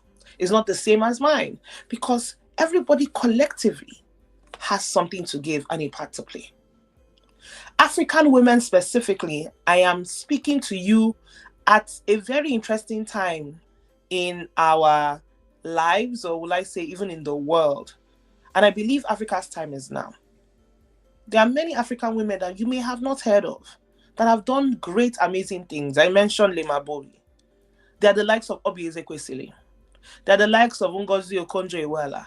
There's a personal favorite of mine, Dora Akunyili. Why? Because she was bold enough to go in the place of government and policy and create a system of accountability and ethics. Do you know why she was able to do that? Her value system. She knew who she was. She understood her identity. In fact, for those of you that don't know, this was a woman that was said that even at a time, she was shot at. And interestingly, for those of you that know what we Nigerians wear when we go to celebrations and events, the gele that she carried had taken up most of the bullets that she was shot at from. And usually you assume that when that happens, well, I'm going to sit down. When that happens, well, I'm not going to speak anymore. But in the boldness of identity, this woman continued. And it's still known today, for those of you that are Nigerian or may have researched, still known today to be a significant policy maker because she stood for ethics. She stood for the stopping of illicit drugs being channeled to the normal public for consumption. Ladies, you're in a generation now that people are even stepping away from identity and values. They're stepping away from what they grew up from. They're stepping away from truths and ethics. In fact, you're seeing social media promote a statement and ideology that values aren't cool anymore. But I'm here to speak to every amazing young woman because I know that every healthy African woman starts from a healthy African girl. And that's you. You do not need to make some of the mistakes that those that have come ahead of you have. You do not go through things by chance. But one of the things that you can also learn is to learn from people's lives. Ask questions. How do you grow in purpose? You ask questions. How are you bold and brilliant? You watch. There was a lovely statement that the young lady said that came in front of me. She said, sometimes you're looking for mentors outside. What happened to your local church? Your pastor's wife. Your teacher. Till today, one of my teachers in secondary school, high school, she still plays a huge part in my life. Every other day, we have a conversation on Facebook because that's a routine and that's a groundedness. When in 2014, I led the Bring Back Our Girls movement in Washington, D.C., that was one of the women that spoke to me and she said, Jennifer, it started from the little things as prefectship. It started from the little things as you speaking up in school, in just 2, not being afraid to state things as they were. And I've come to talk to every young girl, do not be apologetic for the boldness that the Lord has put in your heart. Do not be apologetic for the pizzazz, the zeal, the passion that you carry, because it's passion at the end of the day that makes you a glory carrier. The world has been waiting for the manifestation of the sons and the daughters of God. And I'm speaking to you because perhaps you're the one to create a system that the world has waited for. You must understand that even beyond the things you want to do for the world, identity carries you. Identity allows you to come as your true, most authentic self. And then it feeds into what? Purpose. How many of you here, even if you're using the comment section, how many of you here know what you're called for? How many of you know that every single person here is a solution provider? How many of you know that we're speaking to the next governors, the next presidents, the next leaders in the finance sector, marketing sector, AI sector, media sector? How many of you know that perhaps even on the trajectory that you're going, the Lord might shift you into something different, but that identity will carry you in that time and in that day? I had to say a lot of sorries when I was younger. I had to allow people define me when I was younger. And I learned the hard way. And I'm here to tell every person here, do not allow the world define you, because that is why you have communities like this. If you notice, ladies, there's a significant letter in TAG, the H. And I remember even just having conversations around TAG. A few people reached out to me and said, oh, I see this TAG. It was on LinkedIn and everything.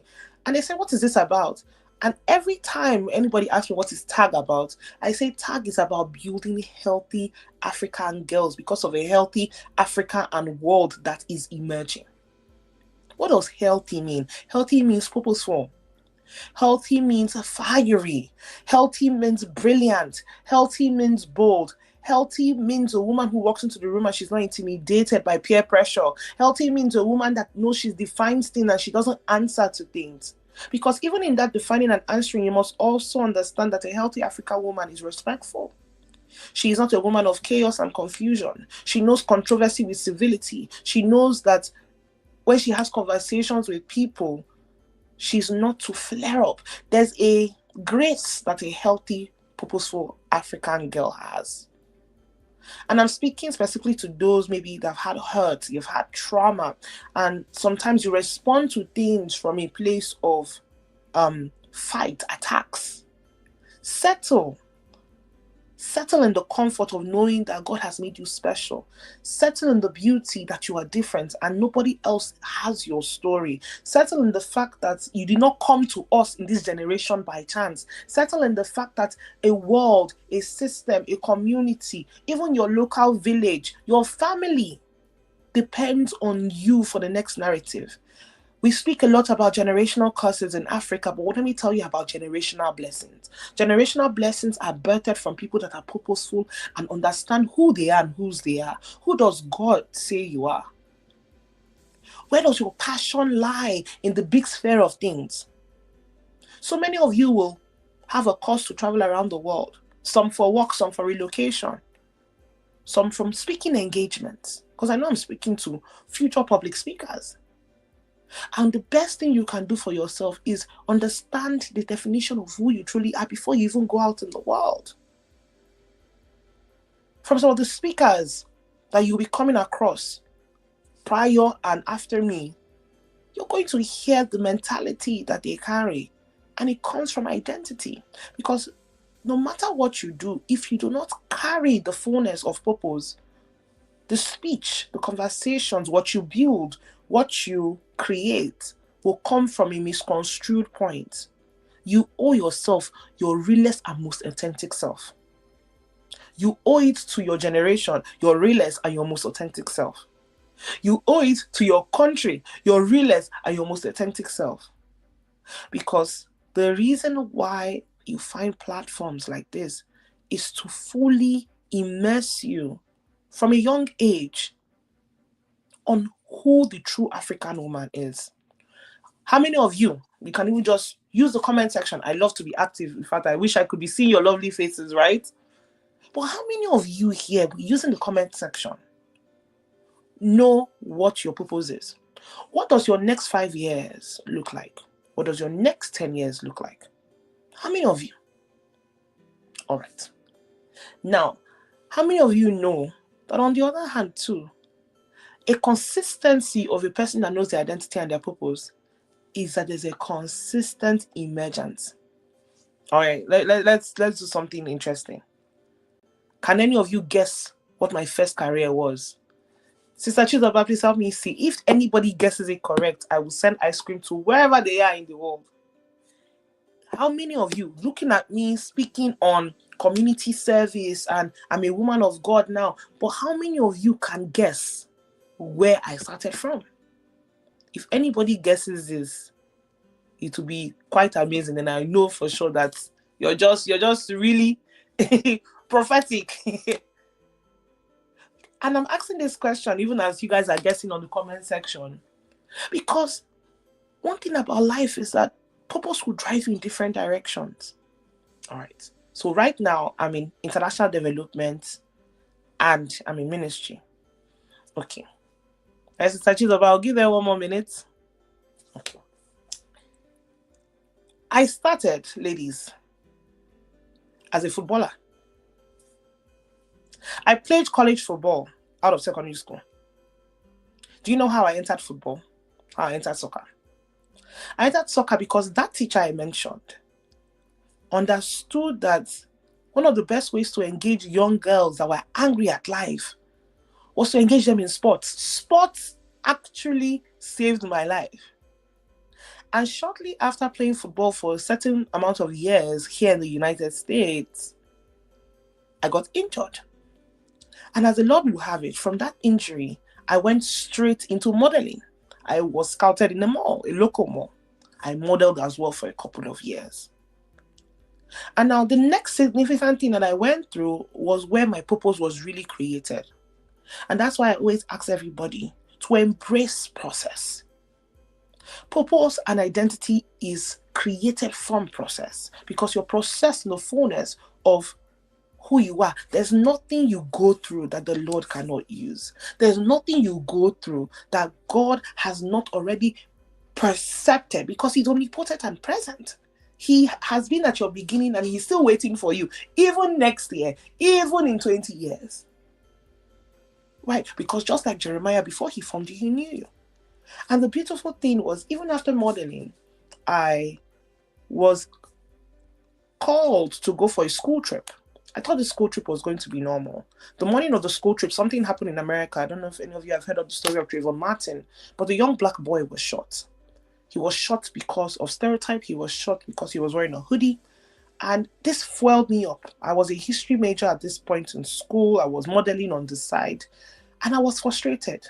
But if I had known what the Lord was doing, he was setting a trajectory of me to be passionate about social change, international development, and human capacity development. I got on a trip. I was sent to a Native American reservation. And that whole week, I encountered young people. There was a school of young autistic children that we would always speak to, and there was so much passion, there was so much purpose. And I kept on looking and I said, in this country, America, young people at the age of 10, 11, they know what they want to do. They know who God is calling them to be. Then me, I'm 21, I'm asking questions. I'm still, coming from all of this. What does God want me to do? And I remember that day, God spoke to me and said, I've called you to help. I've called you to use passion to drive social change. That was the statement. I got back to school. I went to my teacher and I said, I can't do history anymore. Boldness. And she said, well, Jennifer, there's nothing in this school, University of Maryland College Park. She said, there's nothing in this school that can actually fit into what you're saying. You're saying you want to help people, but you want to change your community. Jennifer, we don't have anything called help and change. When I saw, her name was Mrs. Loretta. I said, Miss Loretta, is there something I can do to set me apart, to translate my passion and my boldness? Because I know who I am. I know what I want to do. Purpose and identity was driving me, but I didn't know what I was saying. And she said, well, there's a place in the school called the Individual Studies Program, IVSP. You can go there, and if you create your own major and you defend it to the school board, now when I mean school board, I mean the school chair, the provost, all of this. If you can defend this to the school board, then we'll allow you take this class. And not only will we allow you take this course, but others will come behind you, and this will be an actual course in the university.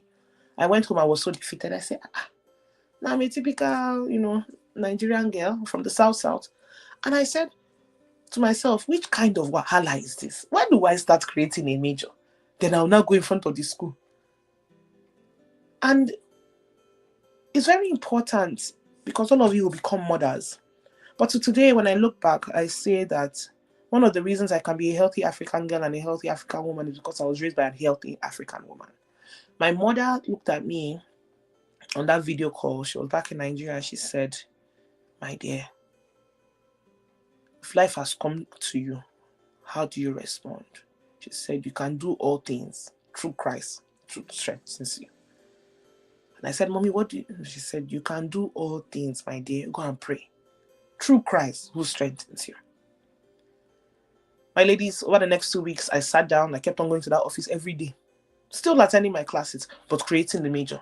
I had to create the thesis. I had to create the objectives. I had to create I had to go through the school log to look at all the classes that they were providing and pick certain classes that will now merge and form global development and diplomacy. The act of kindness in diplomacy. The act of kindness in community work.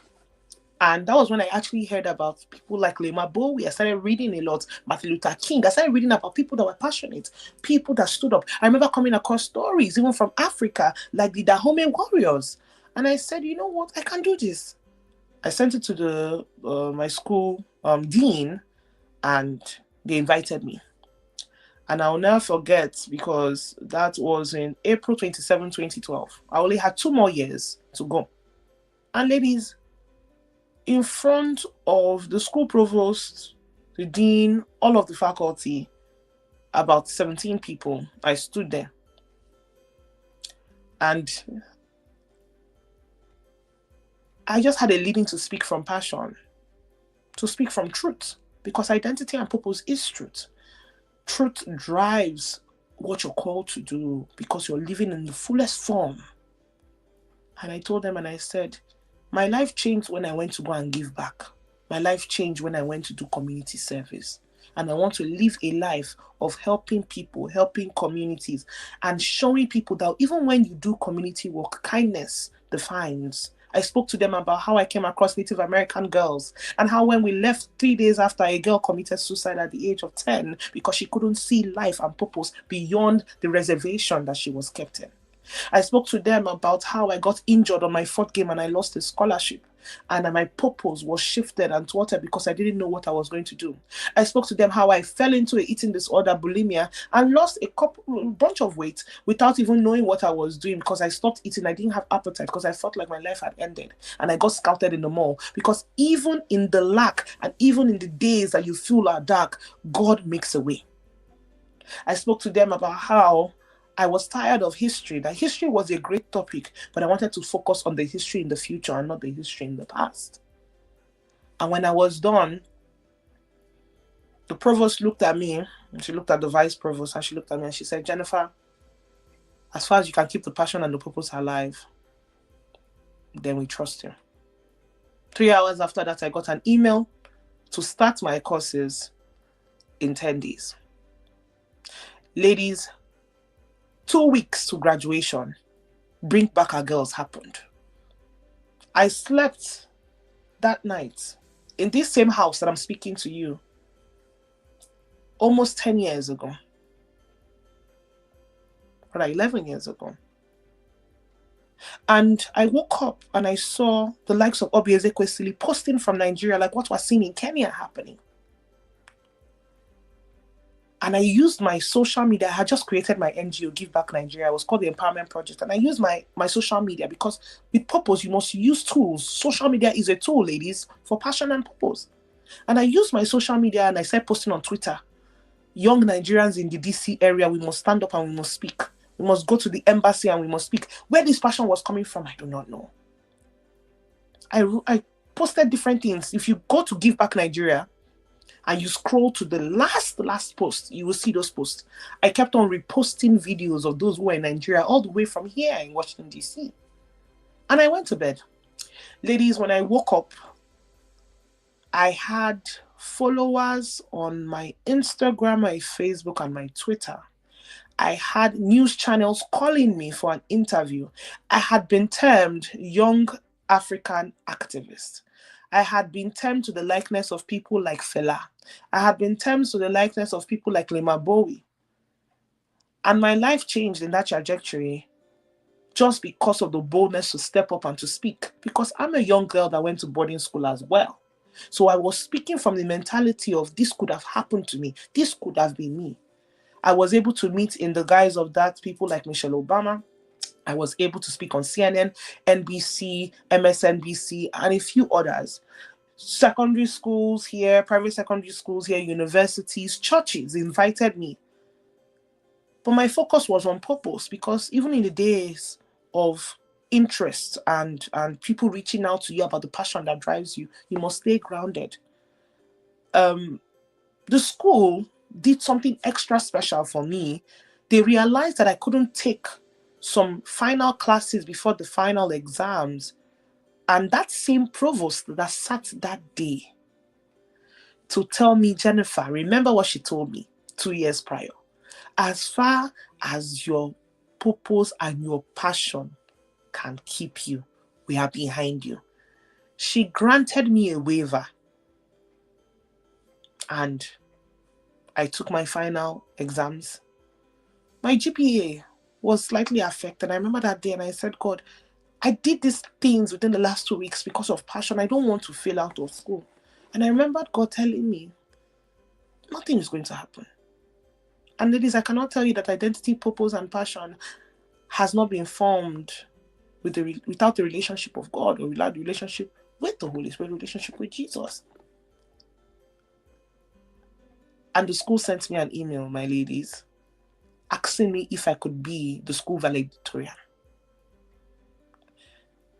On the campus, the school was asked about the Nigerian girl that was about to do a rally in Lincoln Memorial, just like MLK.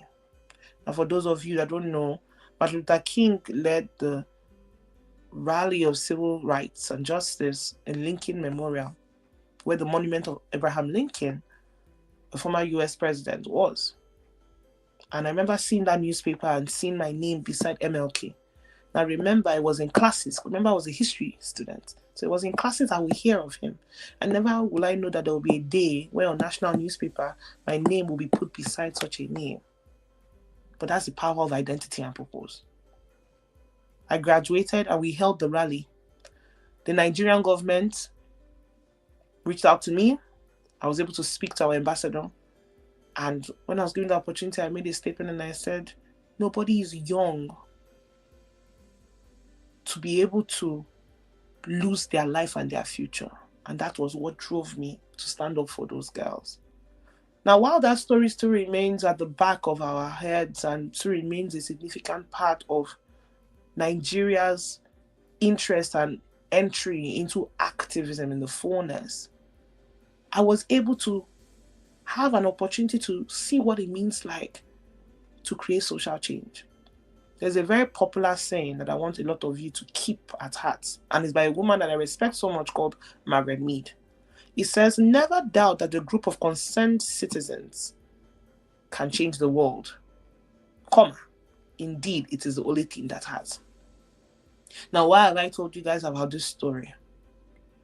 I have many stories to tell you. But in the midst of it all, identity and purpose births you in the fullness of your calling. You do not come to me by chance, neither do I come to you by chance. You do not come to TAG by chance. You do not come across Dr. Chi by chance. You do not come across Chizoba by chance.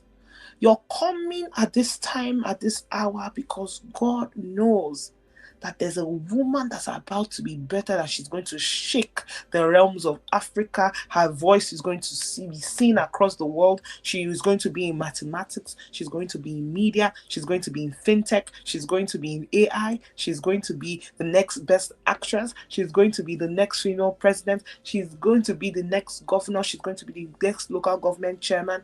There's something that she's going to be, and that she is you. You cannot be afraid of stepping into purpose. You cannot apologize for the identity that God has given you. You cannot dim your light because of the experiences that maybe life has thrown to you. But we know the popular saying that goes that when life throws you lemons, you make lemonade. The other day I told somebody, when life gives me lemons, I make a whole buffet. Nothing comes to you as well by chance. Purpose is processed in the fullness of what it is.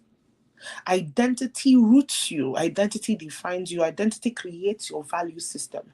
Identity allows you to understand that this is who I am. It's left to you to choose what you put forth in that identity.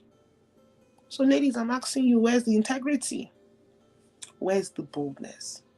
Where is the kindness? Where is the sincerity? Where is the love? Where is that young woman that knows that she's not called to be normal? Where is that young woman that knows that a whole community feeds off from her? And when she steps into identity, others will. Where is the young lady that knows that other young ladies are coming after her? And they will need someone who will shine the torchlight. Just like the stories of Harriet Tubman, who created the Underground Railroad, who led a lot of slaves out from the south up to the north into their freedom. It started from purpose and identity. She understood that slavery could not keep her in that statement, and she would not be confined by those truths. There's even a woman called Sojourner Truth.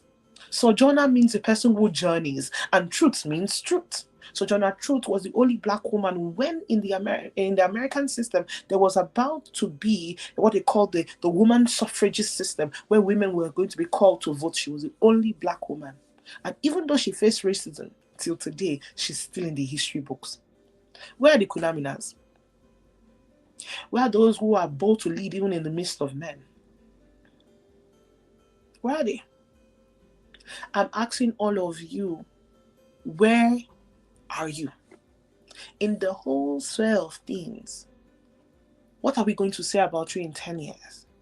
What are we going to say about you in 25 years?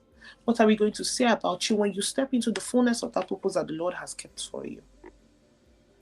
And ladies, I must say something significant that was on my heart when I was coming on this call. It's time for women to understand that our purpose and identity is rooted in God. It's also time for us to understand that there's something called soft power. In fact, ladies, one of the things I love about our convener, Dr. Chi, is that she's a woman that shows for that soft feminine power. And Dr. Chi, I will love you when you have the opportunity to speak to our ladies about the beauty of a woman's power. The world will try to harden you. The world may even try to make you a man. The world may try to make you combative. But ladies, know this. There's a soft grace that we women we carry. And it starts as you as a girl. It's understanding that you do not find yourself in arguments that are callous. You do not find your place in passionless places. You do not find yourself following the crowd. You do not find yourself losing your values because you want to fit in. You do not find yourself staying on social media and dressing half naked, dancing to the wall because of a trend. You must define values with class. You must understand soft power that we carry. There's a generation that is going downhill because of popularity. And I tell people that sometimes I do not envy this generation, because even in the beauty of social media, you must be careful, my ladies. It has a lot to do with identity and purpose in this generation. The world is consistently trying to define you. Fight for your destiny. Fight for who God says you are. I see young ladies, young African ladies, beautiful, in comment sections, talking to people anyhow, callously combative, callously engaging in trends that have nothing to do with decency and class and where you're going to. The internet never forgets. The internet never forgets. They will go and dig up that video one day. People are living for social media. People are responsive nowadays. They are not creative. Ladies, you are not responsive, you are creative. A woman naturally has been called womb man. The womb carries and births. My question is, the Lord has created a system within you to carry and birth glory. Do not allow the things of this world, and do not allow the system of this world to spoil that which your womb has been called to call forth as divine, to birth things that do not look like the God that sent you here. Your identity and purpose is rooted in simplicity, in honesty, in your pizzazz, in that soft, beautiful, feminine glory. People are watching you. People are going to create systems around you based on the way you define yourself. So my ladies, I know that some of you may be going through things. You may be going through self-esteem issues. You may be going through questions. Maybe you're in university and you still don't know what you want to study. Maybe you're still dealing with childhood trauma. Maybe there was a time where you had truths to speak, but people shut you down. And this has been put in my heart. Maybe you are someone that has been called difficult. You've been called loud. You've been called annoying. Maybe you're someone who friendship has hurt you. You're someone who feels like you don't have covering, mentorship. I'm saying to you today that the first thing you do, especially with identity and purpose, is that you choose yourself first. And ladies, I want you to significantly understand that there's a season and a time for everything. Process, allow it. Because process refines you for who you're going to become. I keep on saying process because we can't speak about identity and purpose without speaking about fruits of the Spirit. You have to be patient with process, ladies. You have to be meek in character. You have to be forgiving. You have to be wise. You have to be women of courage, because glory is not cheap. A queen does not shake and shift her head at the sound of any and everything. Her crown is placed there. And I will also say this too, even in identity and purpose, that will lead you into marriage. Ladies, a time will come where you will have to choose a partner. You will use wisdom, identity, and purpose to do it. A time will come even when you need to choose the schools for your children. You will need wisdom, purpose, and identity to do it. A time will come when you will sit on those boards. A time will come when you will speak for your nation. A time will come when you will create NGOs like TAG and Give Back Nigeria. Wisdom, purpose, and identity will carry you into your truths. So enjoy the process of becoming. Enjoy the process of learning and unlearning. Enjoy the process of asking questions. Also enjoy learning from people's mistakes. I tell people that one of the things that has saved me with purpose and identity and becoming my real true self, because that's what you owe yourself, your truest self, is watching, looking, and learning from people's mistakes. You don't need to go through that thing before you learn the lesson. Watch things. Watch documentaries. Go and look at leaders that have come in front of you. We are in a very interesting time now in Africa. That's why I say that we need to do our research. How many of you know that we have at least 2 female African presidents? How many of you know that? Have you gone to go and research their stories and the trajectories of their lives? How many of you are paying attention to those who are leading conversations on the global sphere? A lot of African women are at the forefront. In my industry, international development, a Nigerian woman channels as she's in the forefront of world trade. Who says I can't be there someday? Who says I'm not talking to the next UN Secretary General from Africa? Who says I'm not talking to the next president of Liberia? Who says I'm not talking to the next governor of Imo State? What has happened to us is that we've learned to respond to other people's timelines, and then in that, we do not create and understand the timelines of our own trajectory. Process shapes identity and purpose. And please, ladies, take up skills and take up interest. I wouldn't know about identity and purpose if I didn't volunteer. I wouldn't know about identity and purpose if I didn't travel the world. I wouldn't know about identity and purpose if I don't boldly try to step into rooms that I know that they try to conceal and keep away from African women. I wouldn't step into identity and purpose if I didn't learn how to create my own table. In this world, many times you will not be given a seat at the table. But one thing you can do is to walk around with that wooden chair, showing people that you are your own table and you have your own chair to sit. Ladies, there's a consistency of a woman who is called for such a time as this. Many of you are in that Esther mandate, that Esther calling. Some of you are channeling Deborah. Your judge is called to judge matters in certain situations and to create systems apostolically. A lot of you are like Rebecca's. Women that are already themselves and will be found so, and opportunities will come to them. So if there's anything I can even use to round up my conversation with you, is that remember, you do not come to me by chance. You do not come to this generation by chance. You do not come to your country by chance. And most especially, you do not come to even your own family by chance. A lot of you are generational line breakers. Your boldness is going to change things and trajectories of bloodlines. Your women that have been called to birth forth blessings just by being. Your women who will change systems, who will change narratives, who will identify truly as those who are bold and purposeful, and women that know their calling. It starts here.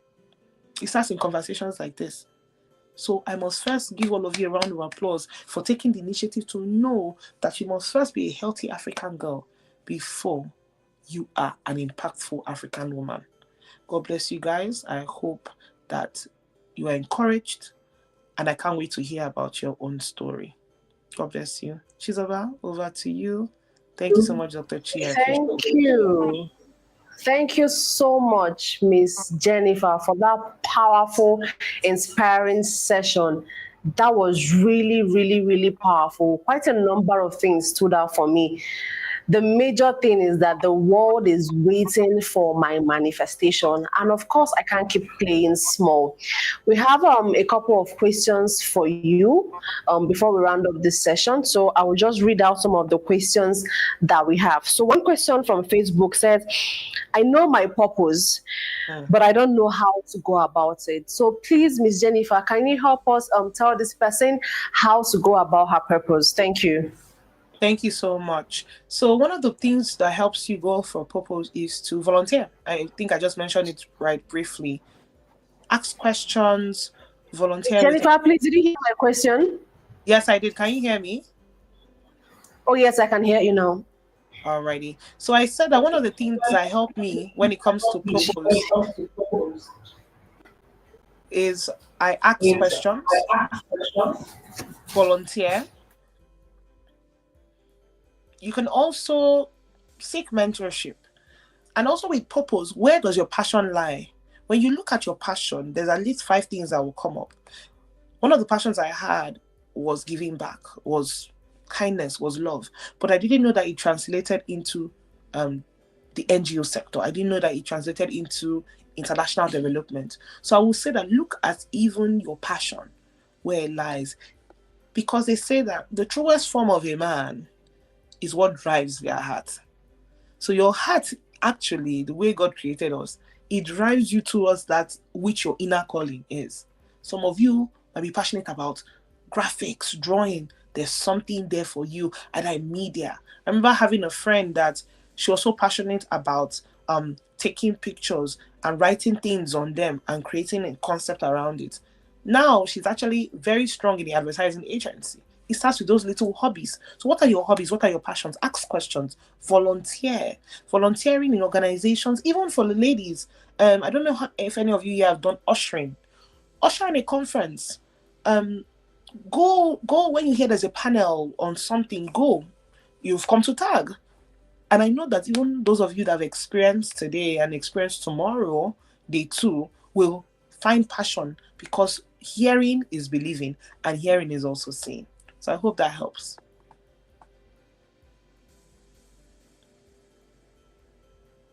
Sorry, you're muted. Very inquisitive. You just can't keep silent. If you're confused about anything, ask questions. Volunteer is very important. It's part of your own way to contribute to nation building, and it's one way you can build skills very free of charge. And then seek mentorship. Very important. Seek mentorship. And then one question that you also have to ask yourself is, where does your passion lie? Where does your passion lie? Thank you so much, Miss Jennifer, for that powerful session, for answering the question. So we have one more question before we let you go this evening. So the question is, what do you do when a role model who you trusted in church publicizes your private information? Sometimes we choose mentors outside because we cannot trust those who know us. So what do you do when a role model who you trust publicizes your information? All right. So this is quite interesting because this happened to me in 2019. So I will speak from my own experience. We can't say that we're followers of Christ without having his fruits and following his commandments. And guess what? The greatest commandment is love. So what you do is not stand under that tree that has been created by that experience. Because when the information goes, that seed that has been sown in your life is betrayal. I can't trust even God's people because I will be left naked or left exposed based on the confinement or the secret I shared or what I was going through I shared. You also have to understand that one of the human limitations is that everybody is human. And you do not allow yourself be defined by the mishaps or even those that you trusted. And another thing I've also noticed, one of the ways to go about it is to forgive, which is the most important thing. But also remember that nobody can keep you in a place of of hurt if you don't allow them. So one of the things that you must do is firstly forgive, and also understand that it was a human limitation for them to share. It's wisdom to know that you don't carry the burden of even betrayal, because betrayal is a burden in itself, and disappointment is a burden in itself. And you must learn that act, especially for a woman who's growing in identity and purpose, to let go of the hurt that others project on you. What people do to you is none of your business. It's how you respond that's your business. So my prayer for even that person that asks that question is that God heals your heart, and you can use a lens of wisdom to understand that even if it happened, it was part of your process, and God is teaching you how to guard your heart, because out of it flows the issues of life. But also guard your heart from the things inside from coming out, like your innocence, your childlike faith, and for trusting people again, because that was an attack on trust. But don't stop trusting. Thank you. Thank you very much, Miss Jennifer. I think this resonates with me very well. You said nobody can keep you in a place of hurt if you don't allow it. And then what people do to you is none of your business. How you respond is your business. I think this is very, very profound. And thank you. Thank you so much for this powerful session. In fact, thank you is not even enough to appreciate you for this very inspiring session, for sharing your story with us. I know that there are a lot of young women in this conference today that have learned a lot from your story and have decided to take that bold step to be change makers in their communities, in their neighborhood, and then in their nation. Thank you very much, Miss Jennifer. So to everybody, to all the participants, what is that one thing that stood out for you in this session? What is that action that you're going to take? What is one thing that you heard that you think, oh, this is very powerful, this is very inspiring, this word is actually for me? Because I know she said quite a number of things. She said you should embrace process. She said you should take up skills. She said you should volunteer. She said you should seek mentorship. And then do not be apologetic for the passion that you carry. And most importantly, the world is waiting for your manifestation. So what is that one thing that stood out for you in this session? Please put it in the comment section. I want to read out the things that stood out for you.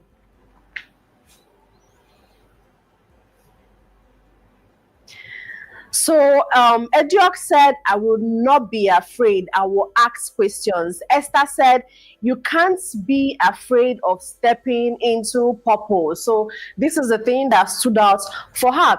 So please keep it coming. What is that one thing that stood out for you? For me also, she said we should settle in the fact that you are not here by chance. That simply means you are not here by accident. So you are not in that family by accident. You are not in that school by accident. You are not in your country by accident. God has a purpose for which He created you. God has a purpose for which He placed you wherever you find yourself. So please keep it coming. Somebody said, I am a generational line breaker. Faith said, fight for your destiny. Michelle said, passion fuels purpose. Tabitha said, I am not here by chance. I love that. Faith said, define values with class. Thank you so much. This has been very, very, very amazing. So before I round up this session, I want to say one more thing that she said that is very important. She said, you must have a relationship with God.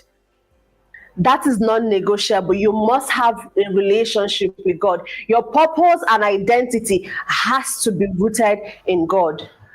Thank you very much, Miss Jennifer, for sharing with us. We appreciate you. So before we go right into the next session, we are going to take 5 seconds again to share the life link to somebody. Remember, you cannot rise alone.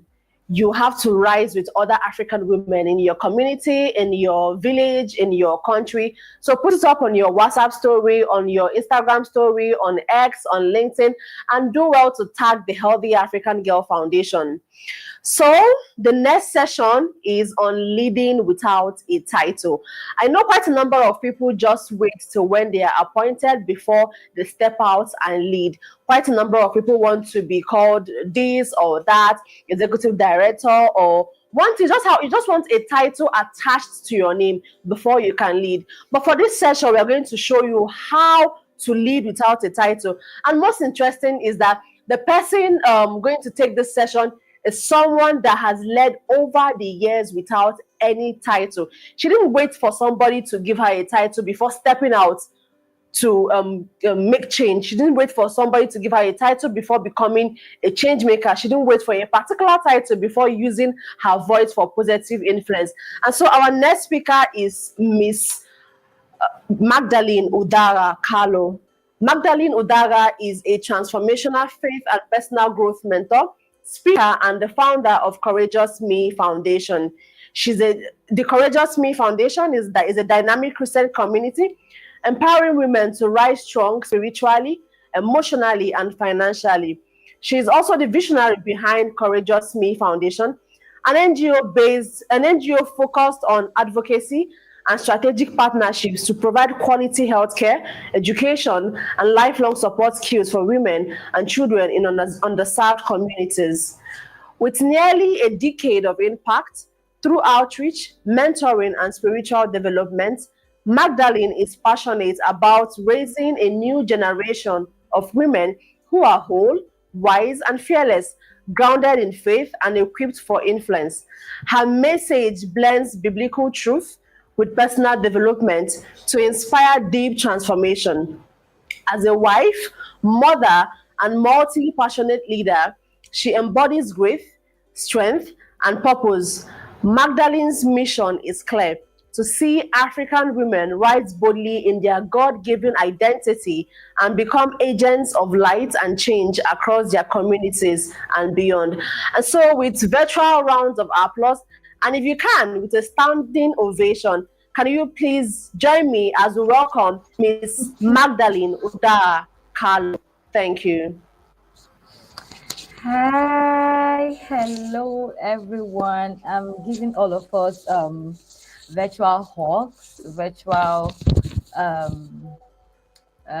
handshakes, and I am just so excited. I feel like this conference is firstly for myself. I've been enjoying the session. It has been a roller coaster of value upon value. This is what you get when you are actually tuned in and aligned with women like Auntie Chineke. I call her my auntie, my mom.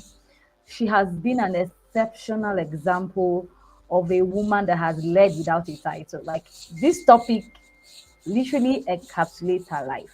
And I just want to celebrate all the speakers who have poured out their hearts, who have given us so much value, who have dropped a lot of gems. I mean, if we should close this conference right about now, I mean, we are good to go, because we've had tons and tons and tons of value. I want to celebrate the last speaker, Mrs. Jennifer. Amazing, man. Thank you so much for blessing us. That was such a powerful, powerful session. Also, my sister, Pauline, oh my God, I could feel the energy. I could feel her heart. You know, when someone is passionate about something, you can literally sense it from, you know, everything that, you could literally sense it from everything that they say and how they, you know, carry themselves. So sis, if you're still watching, I'm super excited and proud. And I hope that we do get to have future collaborations, by the way. So if you are ready for us to dissect how to lead without a title, let me see you make some noise in the comment sections. Get your emojis, your loves, your likes. Just get it flowing. Get it flowing. Is someone excited? Are we excited? Are we excited? How has the conference been so far? How has it been so far? Oh my God.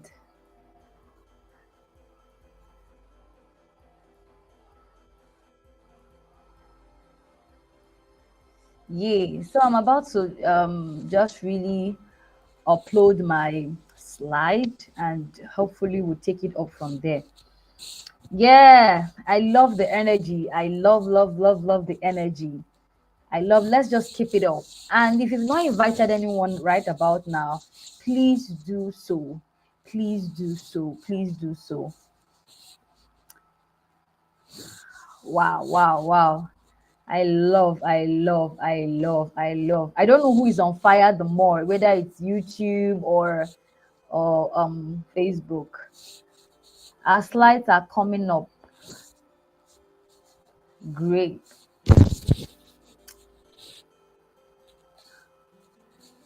Oh, Olamachi says it's been inspiring. Kara says it's been awesome. Sobechuku says I've been fed well. Faith is giving us the love and the 100% emoji. Oh, great, great, great, great, great. So before, just while we wait for our slides to come on, can someone tell me in the comment section what they understand by leadership? What is leadership to you? When someone raises up the topic of leadership, right? What comes to your mind? What comes to your mind when we say leadership? When we talk about leaders, what exactly comes to your mind? I just want to take 2 or 3 comments on leadership, and then we'll hit the road running on our slides. Let's go. When you hear leadership, what comes to your mind? What comes to your mind? Okay. Francisca says leadership is service. Enobasi Edward says, I believe leadership is the ability to influence people. Awesome. So good. I love it. Abdul Rahman Hamna, sorry if I pronounce your name wrongly, permit me, says service to humanity.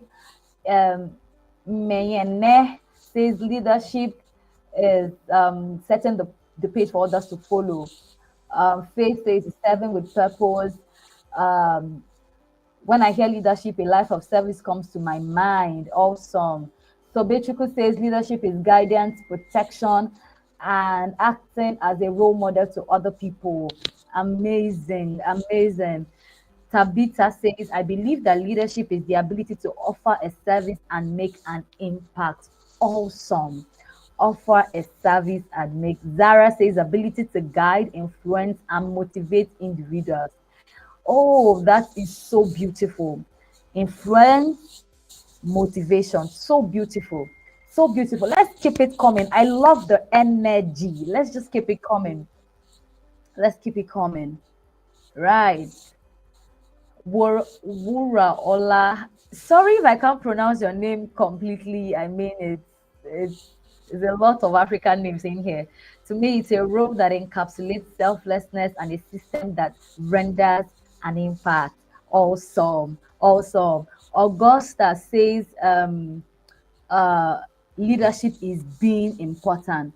Great. So while I'm waiting for my slides, because it's still loading, I don't know why it's still loading, so I'm going to use my other device to just look at it, and hopefully when it comes, we'll move on from there. All right. So firstly, I want to thank the leadership of TAG for bringing us on board. And like I said earlier, the other leaders who have spoken, they have been an absolute blessing, right? So I would say that today we are talking about a topic that is so dear to my heart, and is about leadership, leading without a title. And oftentimes when we think of leaders, we think of CEOs, we think of probably people in government, we think of people in different cadres of the society, and with so many titles, PhD, CEO, MD, DG, all of those things, and we're like, when am I going to get to this point? When will I be a CEO? When will I be when will I be an MD, right? When will I be a DG, a director general? But what if I told you that you don't exactly need a title? You don't exactly need a title actually to lead. You don't need anyone to crown you anything. You don't need to be a deacon for those of us in the faith. You don't need to be a pastor. You don't need to be the youth leader or the leader of your fellowship or your class. You don't have to be a course rep before you start acting like a leader. So our objective today is very simple and very straight to the point. We are here to talk about how to lead, how to influence people, how to drive initiatives, how to make significant impact without needing a formal title or a prescribed objective. We are here to talk about how you can be that person of change, even without having a title attached to your name or your personality. Okay, so my next slide is talking about quotes. I really do wish that this thing can come up. I don't know why it's not coming up, but let me see if I could share my screen anyway. Or okay, can we see my screen now? If we can see my screen, let me know.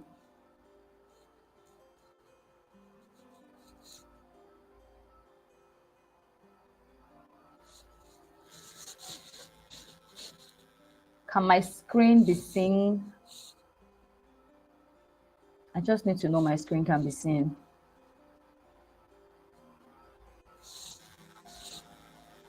Okay, great. Thank you, Sobe. Thank you. So we're going to be exploring quotes by John Maxwell. One of his favorite quotes, and of course, if you know John Maxwell, if you are interested in leadership with or without a title, John Maxwell is somebody that you should be following. Get his books, binge on his YouTube videos, just really bury yourself into his work. You would really enjoy leadership. So he says leadership is influence, nothing more and nothing less. Very simple quote, but it's not simplistic. That you are a leader is because you have a level of influence, and not just because you have a title associated with your name or your person. All right. The second quote I want us to explore is leadership is action, not just position. Yes, I agree. I totally agree. Leadership is action based and is not about your position. Your courage, your mannerism, your character is leadership and not your position. So whether you are a CEO or not, whether you are a CEO or not, an MD or not, a founder or not, a co-founder or not, your ability to take proactive actions and be inflection is leadership, not just your position. The last quote to be exploring today is that leadership is a posture. There is a way leaders behave. There is a mannerism. There's a way they speak. There's a way they act. There's a way they carry themselves. There are specific actions they take behind the scene and in front of the scene. Do you understand? Do you understand? So let's move to our next slide. Leadership is influence, not titles. Like, I really want us to have this at the back of our minds. And let's start by redefining leadership. True leadership is not a position, it is a process of influence. It is the ability to inspire others.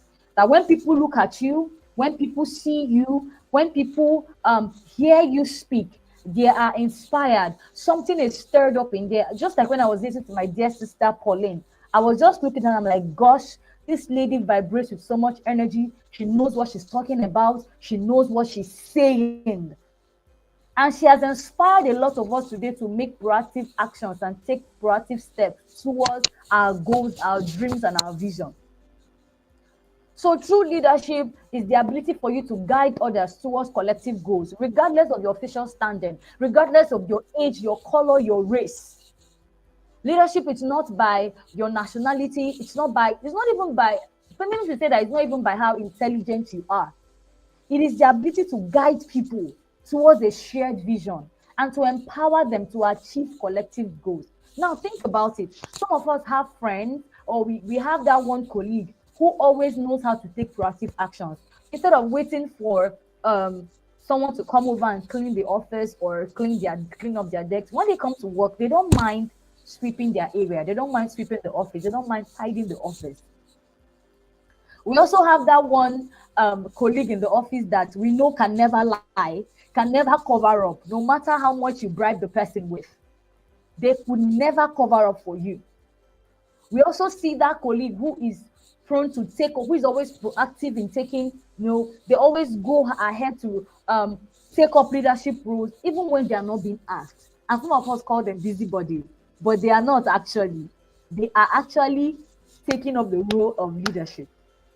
I know some of us have also seen people who don't even have a degree in certain things, but they are taking up initiatives in the health sector. They're taking up initiatives in the finance sector. They're taking up initiatives in the entertainment sector. They don't have a degree in theater art. They don't have a degree in medicine, but they are just so passionate, so driven to bring a change in the different sectors that, you know, they have a stirring of the body or their burden in their heart. These are all acts of leadership. These are all acts of leadership. And they flow from character, they flow from competence, they flow from connection, not just a structure, right? Not just a structure. That's so good, not just a structure. My next slide says, we're going to be debunking some myths about leadership. You know, we've had a lot of things like, oh, you cannot do things except you have a title, or this arena of leadership, or this arena of training is only for a certain group of people, right? There are a lot of lies and myths concerning leadership, and I'm here to debunk just 3 of them. Number 1 myth is, it says that you need a title to lead. Oh my God, that is so false. I remember starting Courageous Me Initiative in 2017 when I was just in my final year in school. Had no money in my account. I was literally very broke. But one thing I had in my heart was a burden for communities, a burden for less privileged, a burden for street kids. I just found myself drawn to wanting to make the lives of underserved communities and underserved children better. I didn't have a title. I wasn't even a graduate, you know, to add that BSc title to my credential. No, I was still a young girl in her final year. Now, here's one thing I want you to know. Titles may grant you authority. They might grant you a right of authority, yes, generally, but they cannot guarantee you influence, because it's in the place of leadership and in the place of proactiveness and doing the work that your influence is earned. Your influence is not earned by how many likes and followers you have on social media, across all social media platforms. Not at all. Not at all. Your influence is earned by your courage, your competence, your integrity. That's how it is earned. So you don't need a title to lead. You don't need to have a degree to advocate for causes in health. You don't need to have a title to advocate for human rights. You don't need to have a title. You don't. Just start with where you are. Number 2 myth says leaders are born, they are not made. That's a lie. And it's so funny because I hear you say things like, oh, that's how I am. And naturally, it comes to me naturally. Or you look at people who are stepping out and doing things, and you're telling yourself, they're just extroverted. They like showing off. They are the ones that like to be out there. No, that's not true. While some people may naturally be extroverted, may naturally be outgoing, may naturally be really out there and just doing their stuff, right? Leadership skills can be developed. So whether you are introverted, the person doesn't like appearing in front of a screen and all of that, it doesn't count. It doesn't count. Every skill can be learned. Leadership skills can be learned. They can be developed. They can be polished. And you do that by practice, by learning, and intentional action. Are we following? Are we tracking? Let me know that we are tracking. Let me know that we are tracking. Let me know that we are tracking.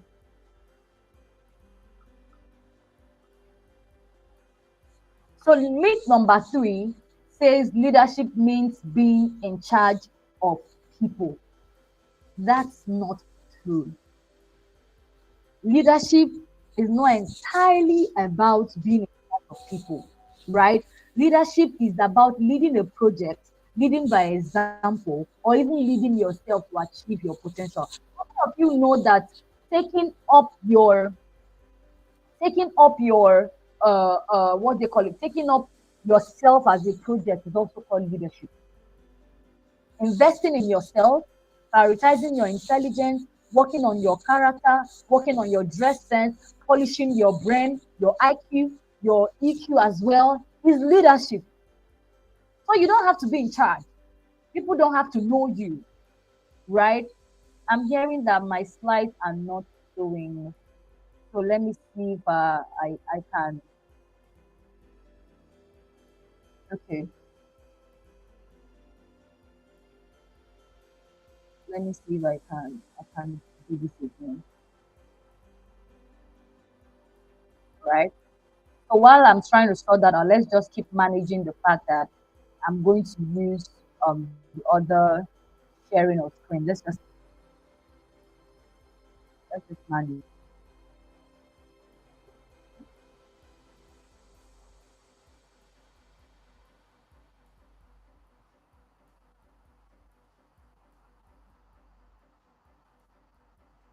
Okay.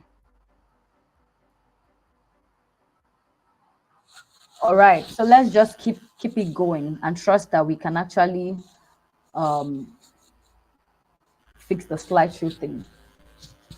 So next slide, I'm going to be talking about why titleless leadership is powerful. Why titleless leadership is powerful. Really, I love this because this is my life. I've lived it long before anyone knew me. I've always been a fan of leading, putting things together, putting projects together. By virtue of also career, I am an event planner. So it's natural to me, but there are some things I've had to literally just build as character competences and different things literally. So why is titleless leadership powerful? Number one, it's authentic, right? When it's authentic, you're leading from a place of genuine conviction. You're leading from a place of you're leading from a place of, I like to call it genuine burden.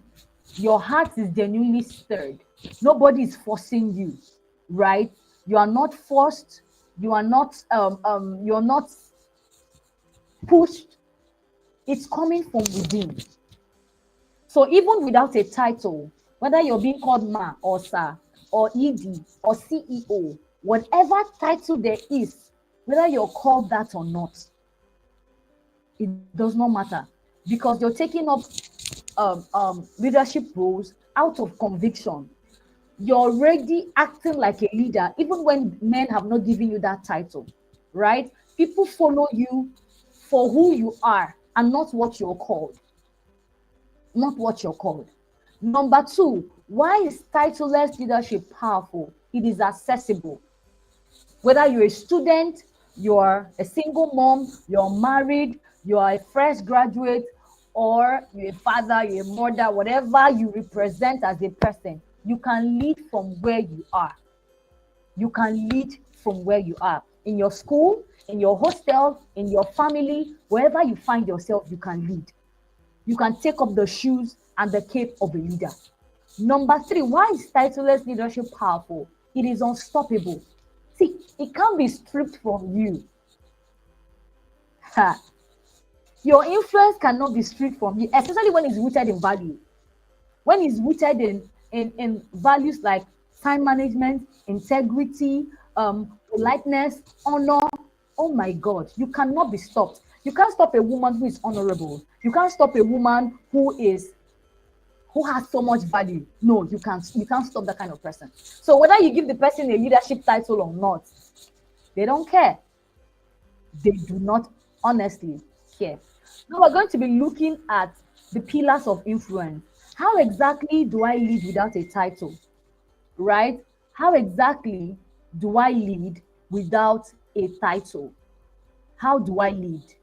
How am I able to lead without a title? If you've been following so far, please let me know. Let me know. I'd love to see your comment. What has stood out for you in the last 5-10 minutes that we have been talking about titleless leadership or leading without a title? Let's know. Let's know. Let's know. Let's know.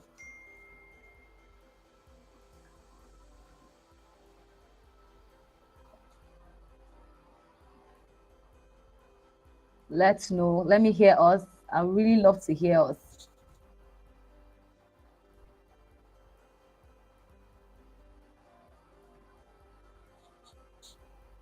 Chizoba says it cannot be stripped from you. I love it. I love it. It cannot be stripped from you, no matter, how much people try. No matter how. Leadership is being proactive. Amazing. It's being proactive.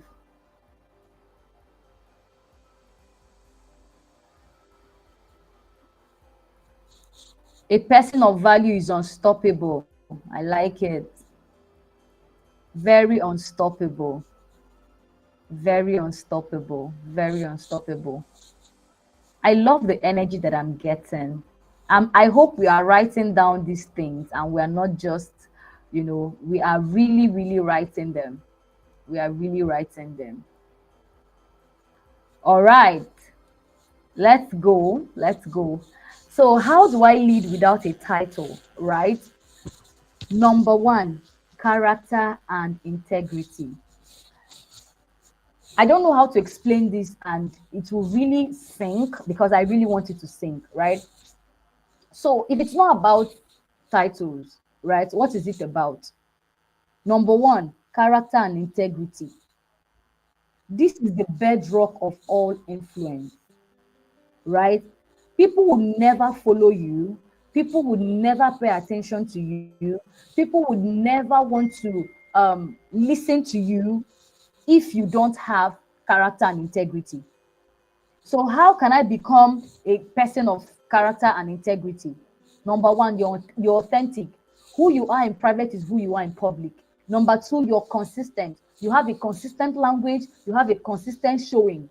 You have a consistent diction. Your convictions are consistent. Number three, you are honest. People know that your yes is your yes and your no is your no.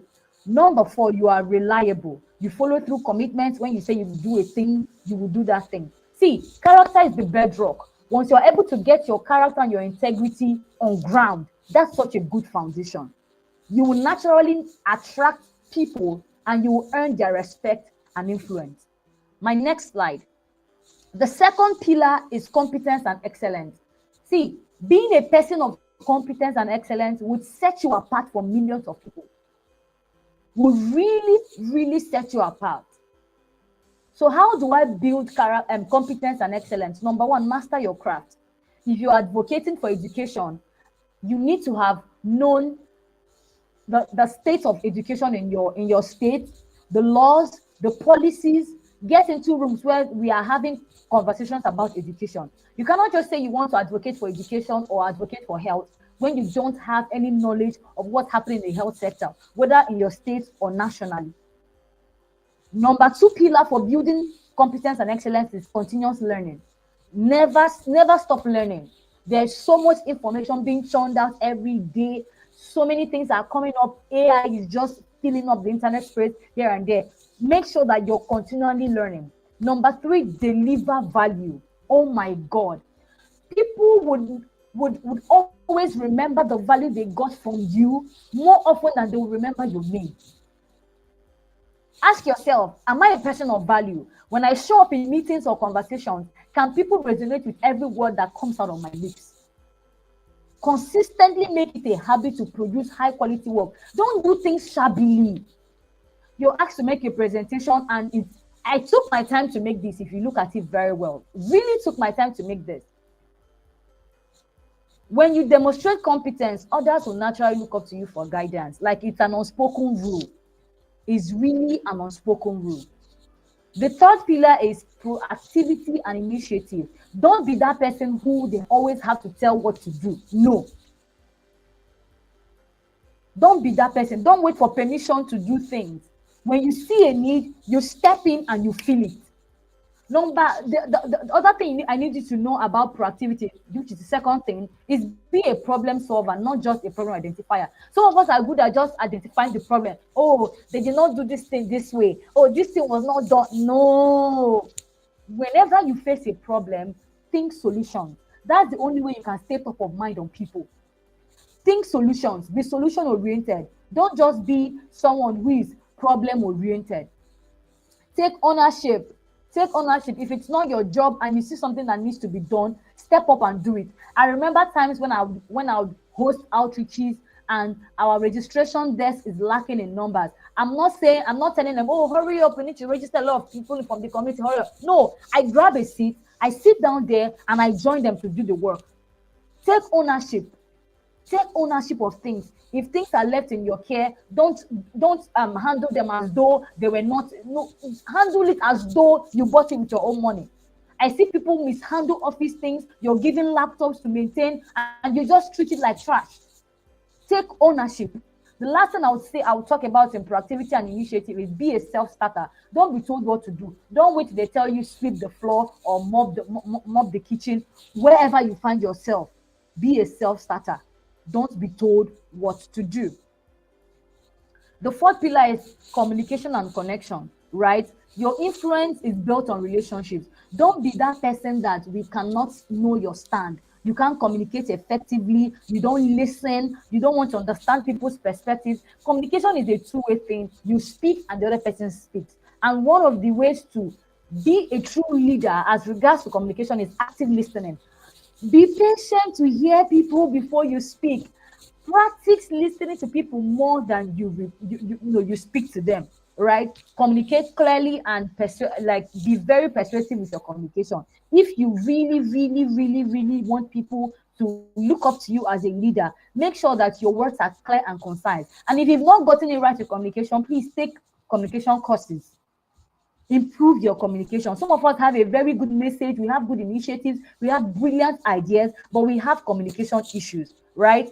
Build bridges, be that person that connects people, offer encouragement and support. When you genuinely communicate with people and you're not communicating with them because you want to feed off them or you want to get something from them, people can see, they know when you're genuinely communicating with them, right? And when you do that, you are able to build a network of people that trust you and you trust them. The fifth pillar would be service and empathy. When someone said, I define leadership by service, so true. You cannot be a leader without being a servant. It doesn't work. Because leadership is you showing people how it is done, not telling people how it is done, right? True leaders serve others. They serve other people. Leadership is really stripping yourself. It's a journey of dying to self. You literally would have to die to self to do leadership. Your shoulders can't be puffed up when you're doing leadership. No. You have to die to self. Be willing to offer your skills, your time, your resources, and everything that you can offer to help people. Right? My passion has always been raising a generation of women who are whole, who are wise, and who are grounded in faith. That's my passion. And I love how that is playing out in different areas of my life. So I would ask you, how does these pillars translate to your everyday life? How? In your family. Are you the one taking initiative to organize a family event? Right? Are you the one mediating to, douse off an agreement? Are you consistently encouraging people? That's leading. That's leadership. So you don't need to be the firstborn to take up these kind of leadership roles in your family. In your studies, in your workplace, in your school. Are you that student who helps your classmates or your classmates to understand the difficult concepts? You don't hoard information. You don't hoard ideas. Are you that team member that always volunteers to make sure that the task is fast, is running, and we can do it all together? That's leadership. Are you that team member that would always say, oh, share your slides with me, I want to see what you're talking about, let me walk your slides with me, where are you finding difficult, how can I help you, how can I make your role easier? Oh, see this course I took on communication, it has helped me, I think it's going to help you. Don't hoard. True leaders don't hoard information. They share, they help, they go all the way, right? In your community, in your local assembly, in your church, are you the one who identifies local issues and mobilizes others to address it? Or do you just sit back and complain, this person is not speaking well, this person is not leading well? No. Be that person who identifies the issue and start to mobilize people to address it. Start to mobilize people to address it. That is leadership.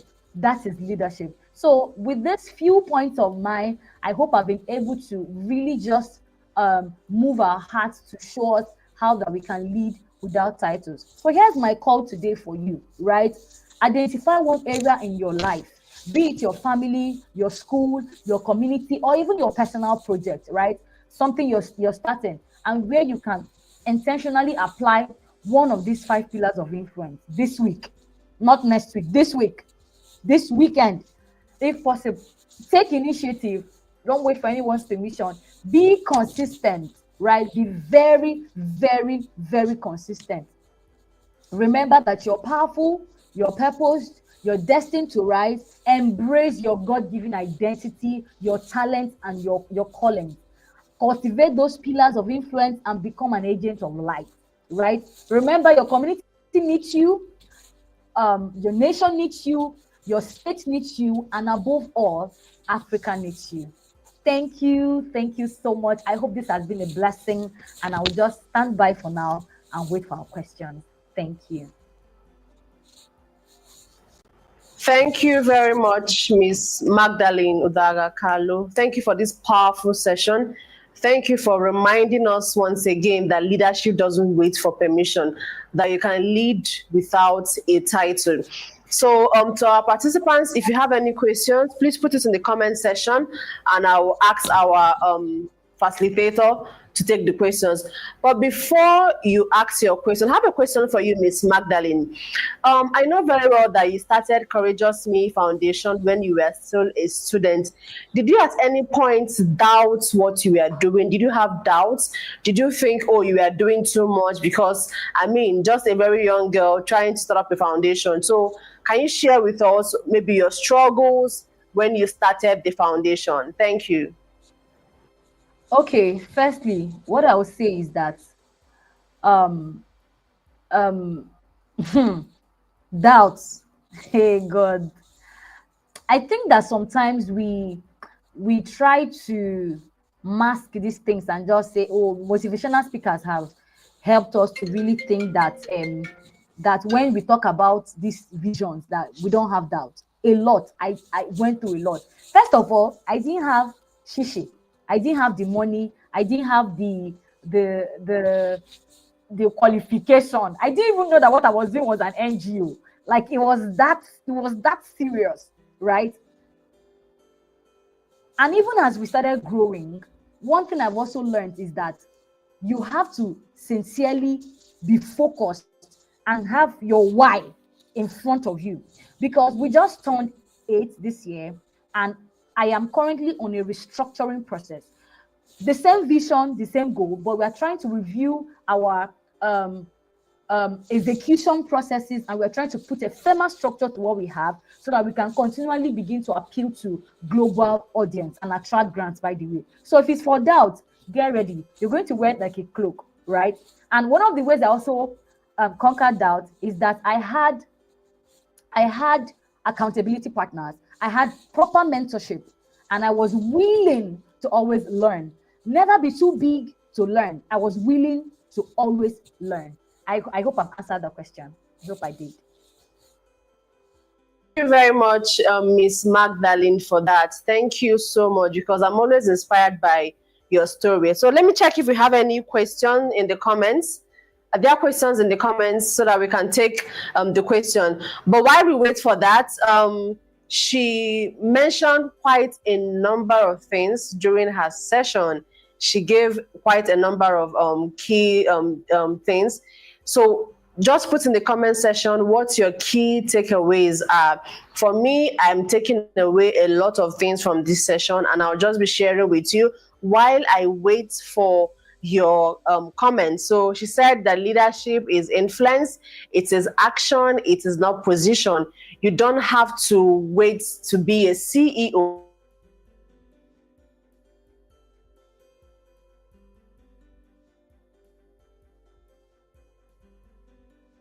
introvert or an extrovert. You just have to take action wherever you are in your community. And then also as a leader, you don't just have to sit around and wait for things to follow you. You have to go out there. You have to learn. You have to unlearn. You have to relearn.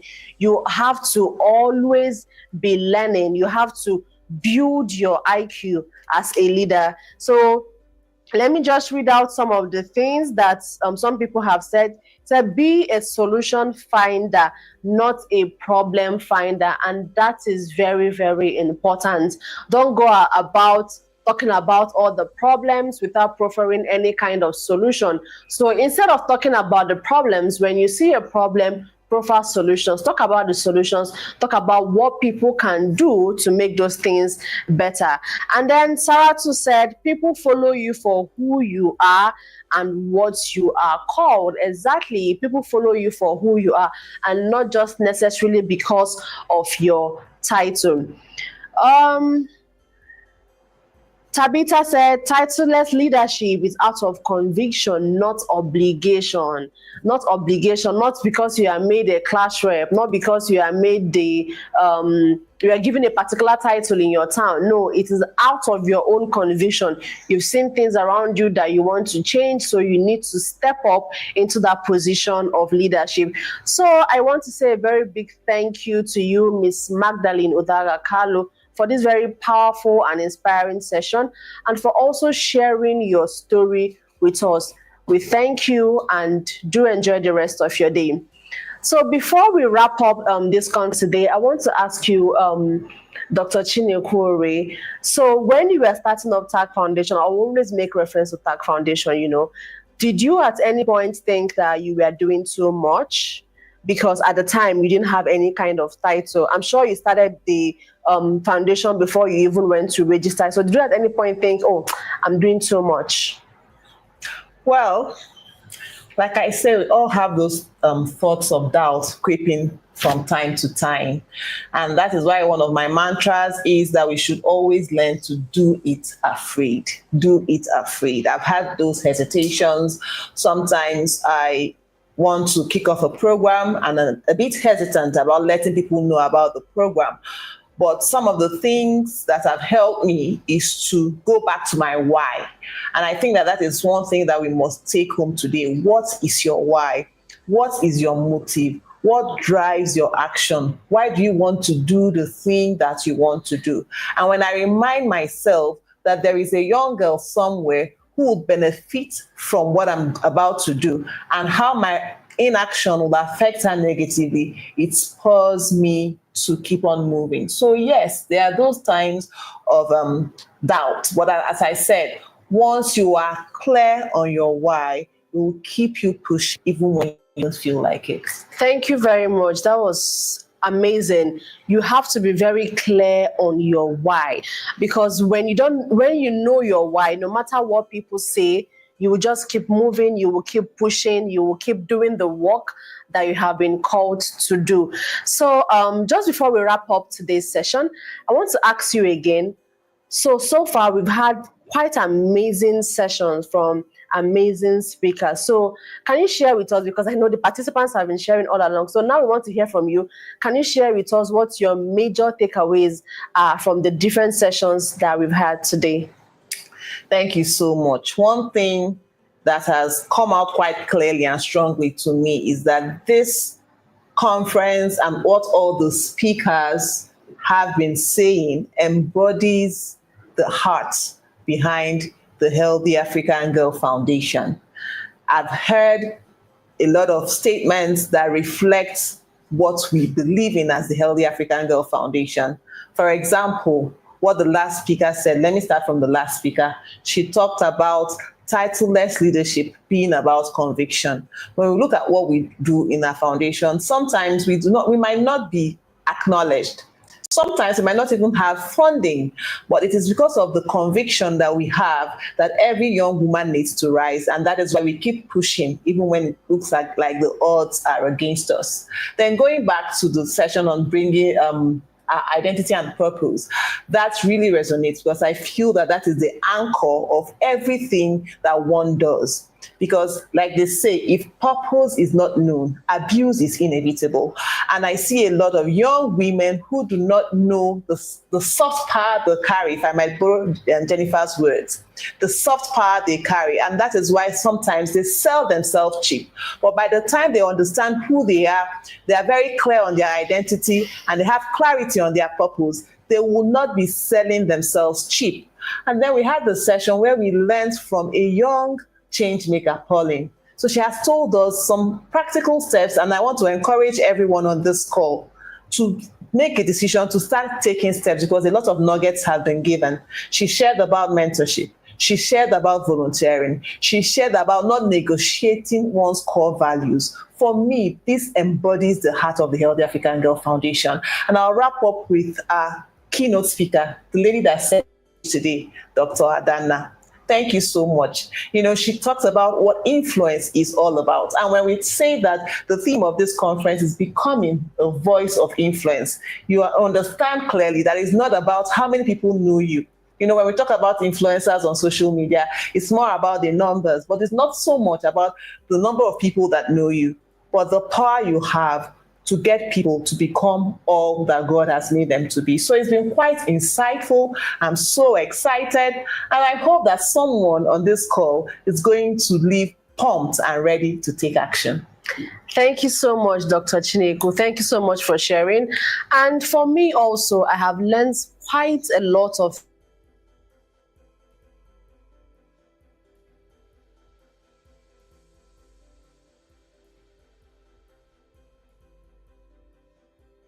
and I should give myself permission to rise and rise quickly.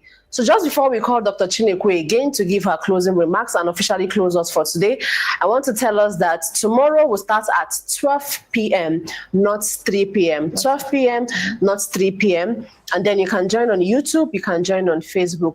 One thing that you should do is to put on the notification icon so that once you go live, you will be notified.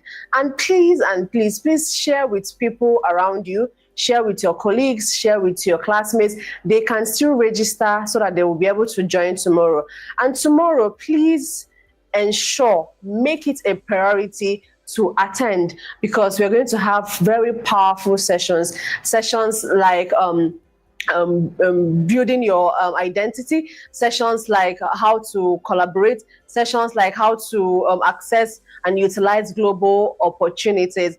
And then most importantly, we are going to be unveiling the Akpajima magazine, the TAG Foundations magazine. And this particular one we're unveiling tomorrow is a very special edition. Tomorrow is not a session you should miss at all. So I want to say a very big thank you for me first before I call on the founder and the convener of the Rise Up African Conference. I want to say a very big thank you to every one of you, to the speakers, to the participants for engaging, for being here till this time. It's been very, very insightful. It's been powerful. It's been inspiring. And I want to say thank you again to Dr. Chineke, the convener of the Rise Up African Girl Conference. Thank you for organizing this very powerful conference. My name is Chidinma, and it was an honor hosting this conference. Thank you, and over to you, Ma. Oh, wow. Thank you so much, Chidinma. It's been an amazing first day. I want to sincerely appreciate everybody that has been a part of this session today. Thank you for believing in the third vision. Thank you for not only joining, but staying till the end. Thank you for engaging. And thank you because I believe that beyond hearing, you're going to step out and take action, because it is in your taking action that we'll know that this conference was worthwhile. I also want to thank everybody that has worked behind the scenes to ensure that this conference has been a success. I want to appreciate our speakers for bringing insightful perspectives to this conversation around becoming a voice of influence. I look forward to seeing you rise. And like Chidinma had already said, I want to plead with all of us to make it a date tomorrow. We have over 1,500 people registered from across 22 countries in Africa.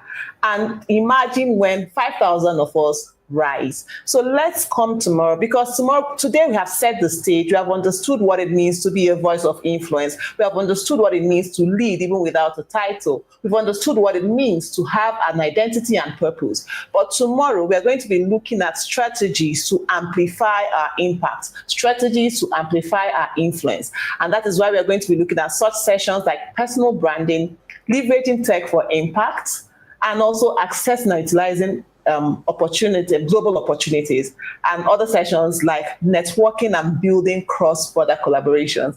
In Africa, we are one. It's a sisterhood, and it is a movement that has to rise. So please, before we wrap up, just put up something on the comments. Tell us what you're going to bed with today, and tell us what action you'll start taking in your community following what you have learned in today's conference. Once again, I want to say thank you all so much. Thank you all so much. Please take out some time to rest. And remember, it is your time to rise up.